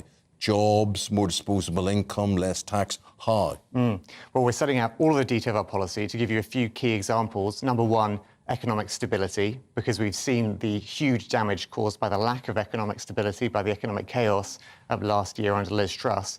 If we have that economic stability, which comes from our approach, that would be the bedrock of growing the economy. The markets have settled significantly. We're seeing interest rates hopefully coming down as inflation is expected to halve by the end of the year. Well, I tell you what businesses tell me all the time when I speak to businesses that they want. They want that stability. They want a proper long-term strategy. You know, they want a modern industrial strategy, and they want the government to put its shoulder to the wheel and support industries to grow. And that's what we would do. So there is so much potential for growth in terms of new renewables, James, new green industries. I mean, we need to support that. We've seen British Steel shutting up shop in the northeast now and whatever, and Ford pulling out a lot of jobs as well. British industry, where is it coming from? What is the new British industry? Well, one of the huge opportunities we have is in terms of moving our energy system over to a net zero towards a post-fossil fuel reality. And what we said is by 2030, we want Britain to be a clean energy superpower. Now, that would involve the government putting in support to get those industries growing, to give the policy stability so that the private sector can then come in and invest in those new sources of energy too. And that's really, that's really at the heart of our approach, is a partnership between government and business to get the economy growing. And, people have talked for many years about the problems that climate change presents, and it is an absolutely urgent problem to fix for the future of the world. But it's also an opportunity to grow the economy if we invest in that transition to renewable I hear what you're saying, and I hear this a lot. It's a mantra for the Labour Party about new energy and clean energy and green energy and all this sort of thing. But many people are frightened of this. They see that as contraction. They see that as a way of interfering with their lives, not making their lives easier, making their lives more difficult. How long do you see it before it suddenly turns into a beautiful flower that suddenly blooms? So I think actually what you're talking about is a really important point, that people have for many years seen there being a contradiction, or a tension rather, between doing the right thing by way of the environment and the climate emergency and economic growth, making people feel better off, making families across the country better off in life. And actually what we're saying is the two are in lockstep, because we need to invest and grow the economy and move over to cleaner, renewable forms of energy. If we can do that, it both tackles the climate emergency and helps to grow the economy, which makes people feel better off in the long run. So actually these two goals can be met with the same response. James Murray, we have to leave it there. Shadow Financial Secretary to the Treasury, thank you very much indeed. Sir Keir Starmer calling those announcements the only show in town. He might find that isn't the case, though, with Ursula von der Leyen flying in and a meeting with the King. We'll be discussing that after this.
Rishi Sunak says his Brexit deal will be the best for Britain as the European Commission President flies in to finalise an agreement. Hello there, very good morning. Good to see you. It is 9 o'clock on this Monday, the 27th of February. You're tuned in to Breakfast here on GB News with Eamonn Holmes and Isabel Webster. Here's what's leading the news this morning. Ursula von der Leyen will fly to London today to meet with the Prime Minister in a bid to seal a deal over the Northern Ireland Protocol. It comes amid warnings that the agreement could trigger a Conservative civil war. Crisis talks will be held with supermarket bosses today amid widespread vegetable shortages. Yesterday, the Food Minister said he would seek to get produce back on the shelves and outline how to avoid future scarcities. Energy bills are set to rise from £500 from April, despite an expected drop in the Ofgem price cap to be announced in the next few minutes. The new cap will come into effect on the 1st of April as the government scales back its support scheme. Today, Monday, how do you face Mondays? Well, there's a whole campaign for a bare minimum Monday, which means not doing very much. We'll find out what you can make of the workplace trend that sees employees taking the pressure off by doing less.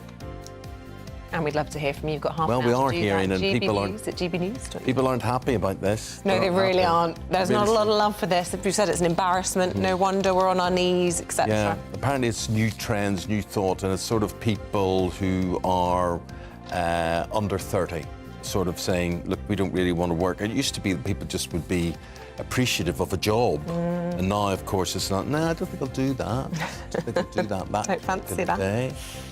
What would make your day go well? If this was Monday, and what would make it easy? A job that I love, and that's what I have, so I feel very lucky. I do think people need to perhaps, if they've got the dread the night before going to work, have a rethink, try something new. What about like sort of like a sleep pod that you go in the office? I'd rather go home. But I've seen sleep pods. I've Have seen you? them. They operate in lots of countries over the world where you go and you get into this little cocoon. I think it's a bit sinister. It would be the implication that, you know, we're going to work you so hard you can't even go home to sleep. Yeah. I just like a bit of toast, really. That would make me happy. Anyway, keep your views coming in. GB Views at gbnews.uk.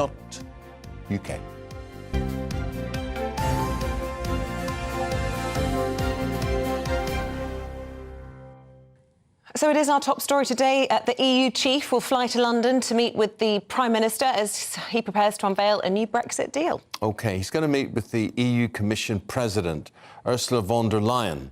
That's going to happen to finalise the agreement, with the Prime Minister claiming he has won major concessions. Yes, Rishi Sunak will then face a political battle from Conservative Brexiteers and the DUP if the European Court of Justice retains jurisdiction over Northern Ireland. Well, yesterday, speaking to Camilla Tominey on GB News, the DUP Sammy Wilson, he told us that the deal would need to address the imposition of Brussels law on Northern Ireland.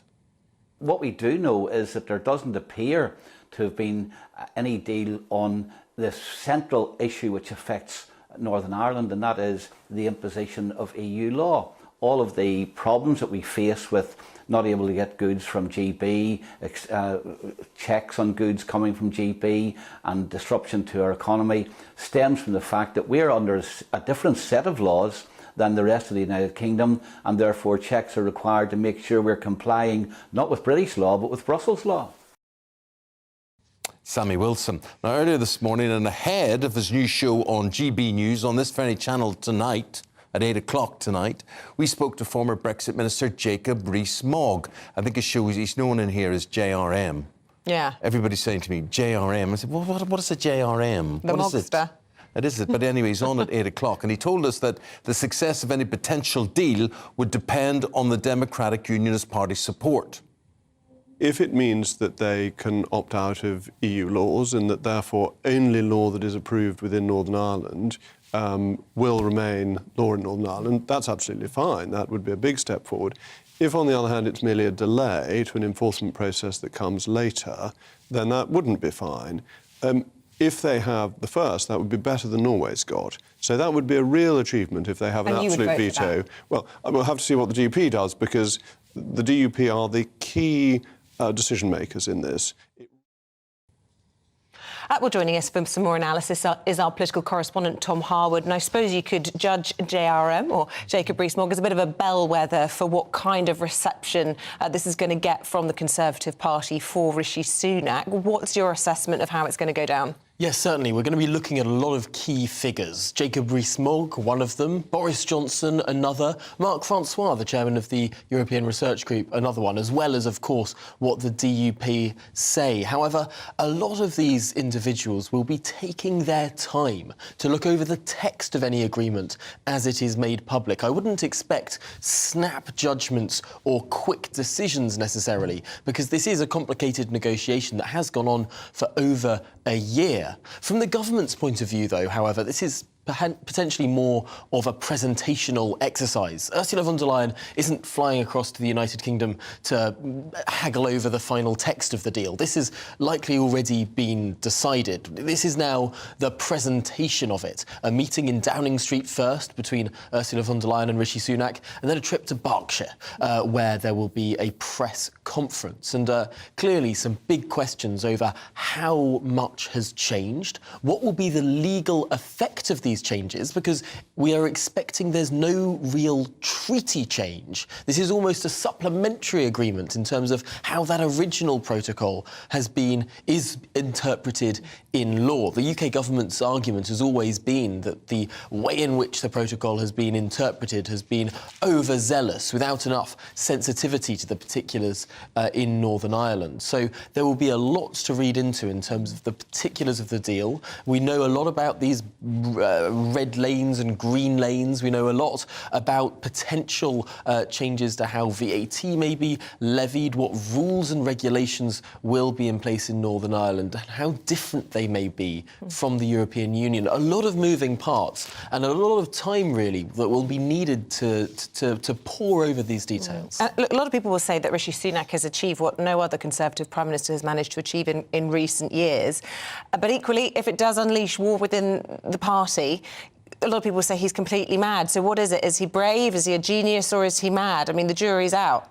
It is, and Rishi Sunak did not have to get this deal done today. This has been rolling on for many Prime Ministers now, 3 Prime Ministers. The negotiations began under Lord Frost, who resigned in the midst of them, passed along to Liz Truss and then James Cleverly as the Foreign Secretaries, but also, of course, Prime Minister and Northern Ireland Secretary working there as well. This isn't one of the Prime Minister's top 5 priorities that we hear so much about, but it is something that is affecting the constitutional makeup of the United Kingdom. It's an out-of-reach issue for a lot of voters. It's very difficult to understand the particulars of how this treaty law is being applied and what it actually means. But to the government, it is frustrating that, for example, the energy subsidy that England, Wales and Scotland have cannot be performed in the same way in Northern Ireland because of EU restrictions on state aid rules.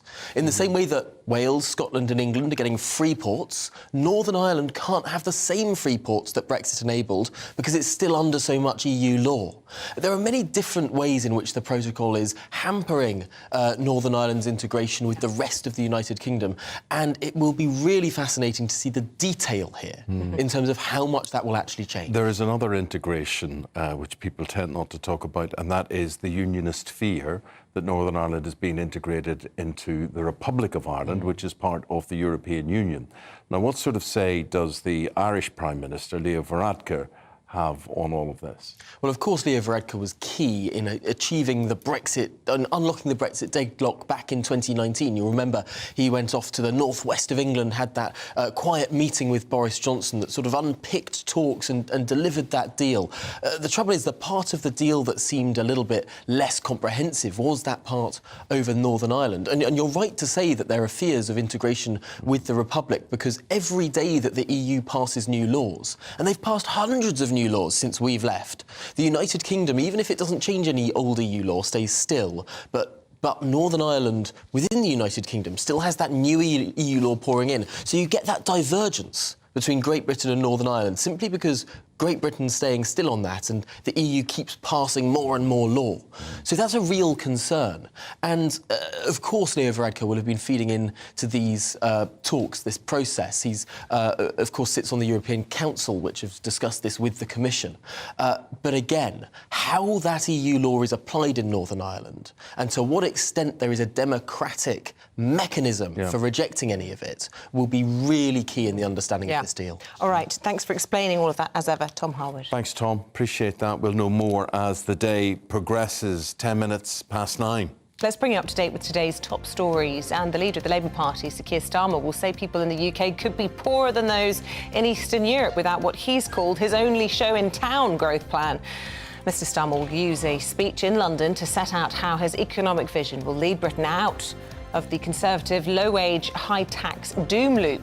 Earlier we spoke to his shadow financial secretary to the Treasury, who said economic stability is the key to growth. Trajectory that our economy is on shows that by 2030 we will be poorer per head than Poland. By 2040 we'll be poorer per head than Hungary and Romania. You know, this shows that we're on the wrong path, the wrong trajectory, and we have so much potential as a country. We need to get our economy growing again, and that's why what Keir is setting out today, along with Rachel Reeves, the Shadow Chancellor, is our unashamedly ambitious plan to grow the economy, to take those economic challenges head on, to get the economy growing, and to help make sure people across the UK feel better off. 16 and 17-year-olds can no longer wed or enter a civil partnership in England or Wales from today, even with parental consent, as the legal age to get married has been raised to 18. The law change means it's now a crime to exploit children by forcing them into an arranged marriage. Everything Everywhere All at Once took the Screen Actors Guild Awards by storm last night with several big wins. Michelle Yeoh and Jamie Lee Curtis received recognition for their individual performances in the film, as well as the award for Best Cast in a Motion Picture. Martin McDonagh's dark Irish comedy, The Banshees of Inisherin, left empty-handed.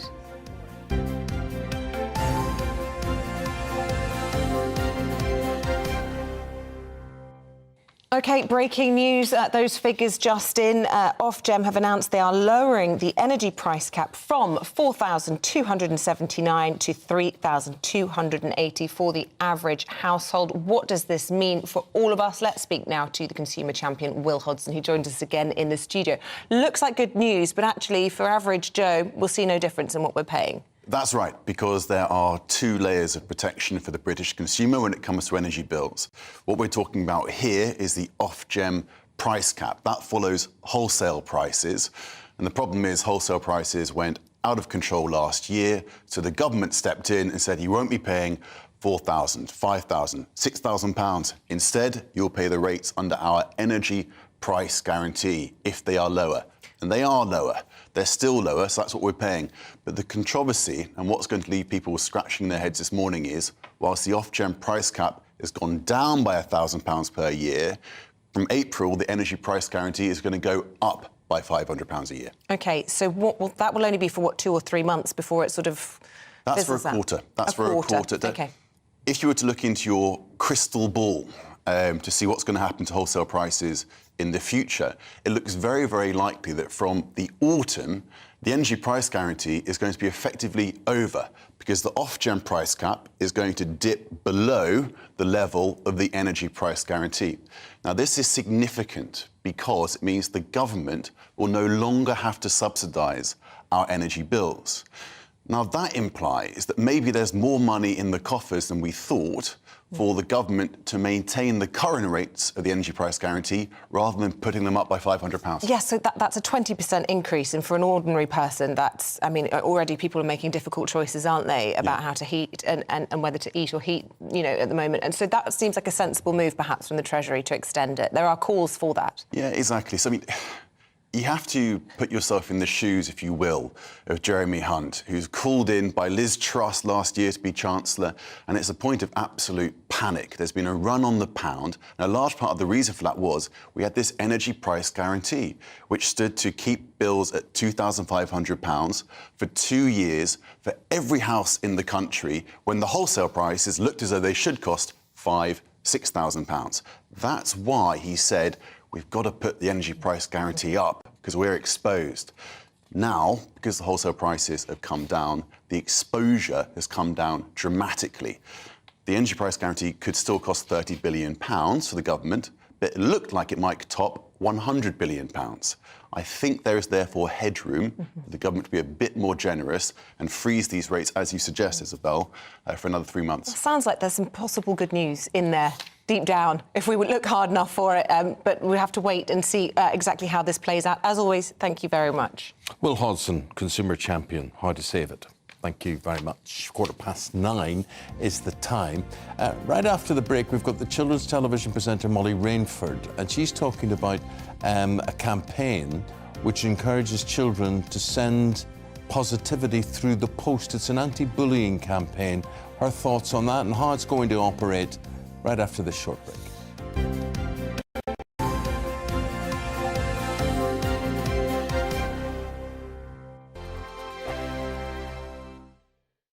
First and foremost, I am a GB News fan, and I was before I was working here. Just love the fact that we're asking the questions that a lot of establishment media won't ask. With a bit of a twist, we not only want to inform you, but we want to keep you entertained. It's worth the drive because you get in and the team's all ready and waiting, they're itching to go, and it's a proper little family. GB News is the People's Channel. It's the audience that makes the programme sing. We're giving our viewers and our listeners a voice. I see the thousands of your letters, tweets, emails, you name it, coming in. Britain is broken.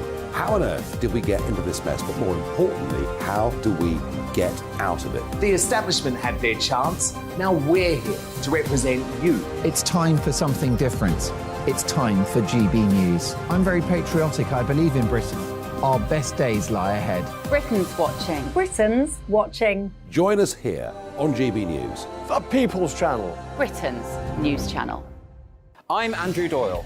Join me at 7 o'clock every Sunday night for Free Speech Nation, the show where I tackle the week's biggest stories in politics and current affairs with the help of my 2 comedian panellists and a variety of special guests. Free Speech Nation, Sunday nights from 7 on GB News, the People's Channel, Britain's news channel. Here on GB News Live, we'll be keeping you in the picture, finding out what's happening across the country and finding out why it matters to you. We'll have the facts fast with our team of reporters and specialist correspondents. Wherever it's happening, we'll be there from 12 noon on TV, radio and online. GB News, the People's Channel, Britain's news channel.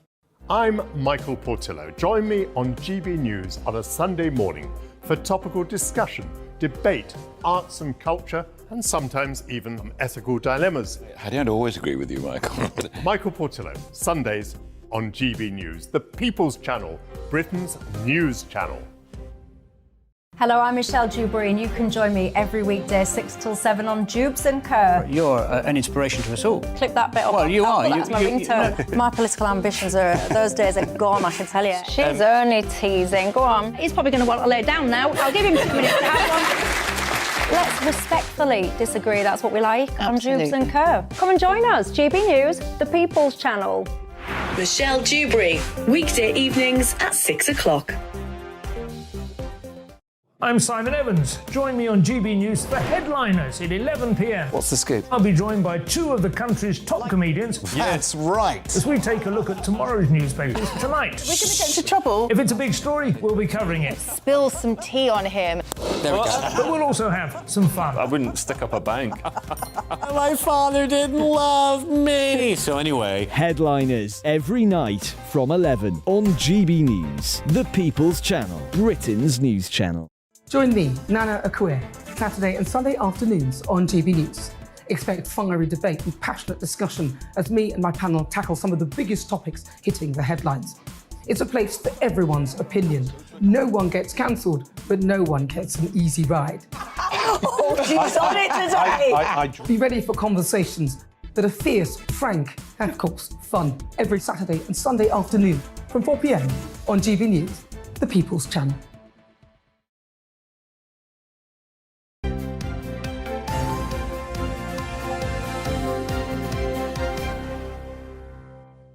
Welcome back. We've been talking this morning about bare minimum Mondays, which is this new move to try and ease yourself into the week, to avoid lots of stress and just do the bare minimum. Yeah. Which has gone down really badly it's a with growing you. movement. No, you guys seem to be real grafters, workers. And you're saying, Barbara says, I wonder how impressed these people would be if the employer said, OK, do the bare minimum on a Monday. We'll pay you the bare minimum wage to reflect your effort. She says, come on, people, get real. Sandra says, get a grip, you lazy lot. I've just retired after 50 years of working on Mondays. Don't work 5 days, get paid for 4. Your choice. There you go. OK, nationwide building societies launching a campaign aimed at combating bullying by spreading positivity and encouraging mutual respect. Yeah, the campaign is being backed by the Diana Award, and primary schools across the UK have signed up, and children will take part by sending in their own messages to an anonymous pen pal via the Positive Post Box. An anonymous pen pal. OK, right. Singer and Strictly Come Dancing star Molly Rainford. She's also an anti-bullying ambassador. No, she's not. He is. Who's that? Wally Ray. Sorry, Yes. I thought I was only talking to Molly, but we're now talking to Wally as well at Cranbrook Primary School. Wally, what do you do, first of all? Explain to me who you are. I am an anti-bullying ambassador, and I help the children around the school to feel safe. And I became an anti-bullying ambassador to make sure that the children of the school have a safe environment. I'm very passionate about equality and justice, so that is why I became. Oh, Wally, have you ever been on the receiving end of unkindness or bullying? What's made you feel so strongly about standing up against it? Well, there was this time when I was a bit younger that did impact me, so I thought that maybe I can help other children who are not treated fairly, who are not being treated fairly. So that is why I became an anti-bullying ambassador. Oh. Well, Molly Rainford, you used to be a child once. Yeah? Yes. Yes. And of course, obviously, you know, your involvement with CBBC and, you know what goes on in the minds of a lot of children. What was your experience of bullying at school? And generally, what do you think? What good will this positivity postbox offer? I think it's a really, really great scheme, to be honest. I actually, when I first got involved with this campaign, I wrote a little letter to my younger self, which I thought was really cool. But yeah, I started working. I am an anti-bullying ambassador, so you were right. I started working with them when I was 11, actually just around the time that I did Britain's Got Talent. So it was the first time that I'd ever been exposed to a big audience and, having good comments and bad comments. So I think it's really, really important to, be able to speak, but also maybe not have the pressure of, speaking directly to someone. If it's anonymous, sometimes you feel a bit braver to say what you're feeling. Yeah, and I think it's a really clever campaign because it's incorporated the use of the postal service, which I know with my own kids there's something magic about that. The act of writing a letter, sealing it, putting it in a letterbox, waiting for something to be received as well. It's kind of magical, I suppose, from a child perspective, and that makes it all the more enjoyable and gathers momentum. So lots of primary schools have taken up this challenge, Molly. Yes, loads, and a lot of schools are being partnered with other schools. So then, they can send letters to not just their classmates, but people in other schools, which is really cool. Because then it's not just in your school that's happening, or it's not just in your school that you might feel this way. And also, what are we doing to make this area a positive place, and what can you do in your school? Lovely. We've got 30 seconds left, Wally. On behalf of everybody at Cranbrook Primary School, what do you hope the Positivity Postbox will achieve? What do you hope this day of action will achieve? What will come from it? I hope that it can give children from all around the world or all around the UK just some enlightenment reading those letters. Because if you're having a glum day, then maybe it can brighten your day up. Oh, that's such a lovely idea. 8 in 10 kids say that they've experienced bullying. So if this goes to help them, we are all for it. Molly Rainford, Wally Ray, thank you so much for telling us about it. Really appreciate it. Thank you very much indeed. And the positive thing I have to tell you is we'll be back bright and early tomorrow morning from 6 o'clock. Hope you can join us. See you then. Up next, Tom Harwood with The Briefing. Bye-bye. Hello there, I'm Craig Snell and here is your latest forecast from the Met Office. Well, for this week ahead, it's certainly remaining settled across the country. Largely dry, but it's certainly going to be feeling pretty chilly out there, especially in the east and the south. So high pressure firmly in charge as we start Monday, and really as we go throughout this week, that high pressure doesn't go very far away. Does bring in that keen wind off the North Sea, especially for East Anglia and the southeastern parts of England. Overall, a lot of England, Wales and Northern Ireland actually having a rather mixed day with cloud and sunny spells. That cloud may well also be thick enough at times to produce the odd spit and spot of rain. But up across a good chunk of Scotland here, wall-to-wall sunshine for a lot of Monday. Plenty of blue sky here, and that will allow temperatures to reach 7 or 8 degrees. But feeling a little bit chilly under the cloud, and especially if you're exposed to that northeasterly wind. Into Monday evening, may well just see a brief clearer slot of weather coming in across southeastern England as we go through the course of the night, but probably the most lengthiest clear skies remaining up across parts of Scotland. So here we will see a widespread frost. Elsewhere, the frost will be very limited to the odd spot as we go through the course of the night, with most towns and cities actually staying above freezing as we start Tuesday morning. And Tuesday, a very similar day for a lot of the country. Best of the sunshine up across Scotland once again. Just keeping a very close eye on this band of showers as it may well move into southern parts of England as we go through the course of the day. Could be a little bit wintry, especially over the Downs and across the Salisbury Plain, but certainly not really expecting much to amount on the surface. And temperatures are very, very similar to Monday, highs reaching between 6 to 9 degrees. And as we move into Wednesday to Friday, very, very little change. Plenty of dry weather ahead, often cloudy and certainly feeling chilly in that northeasterly wind. That's all from me for now.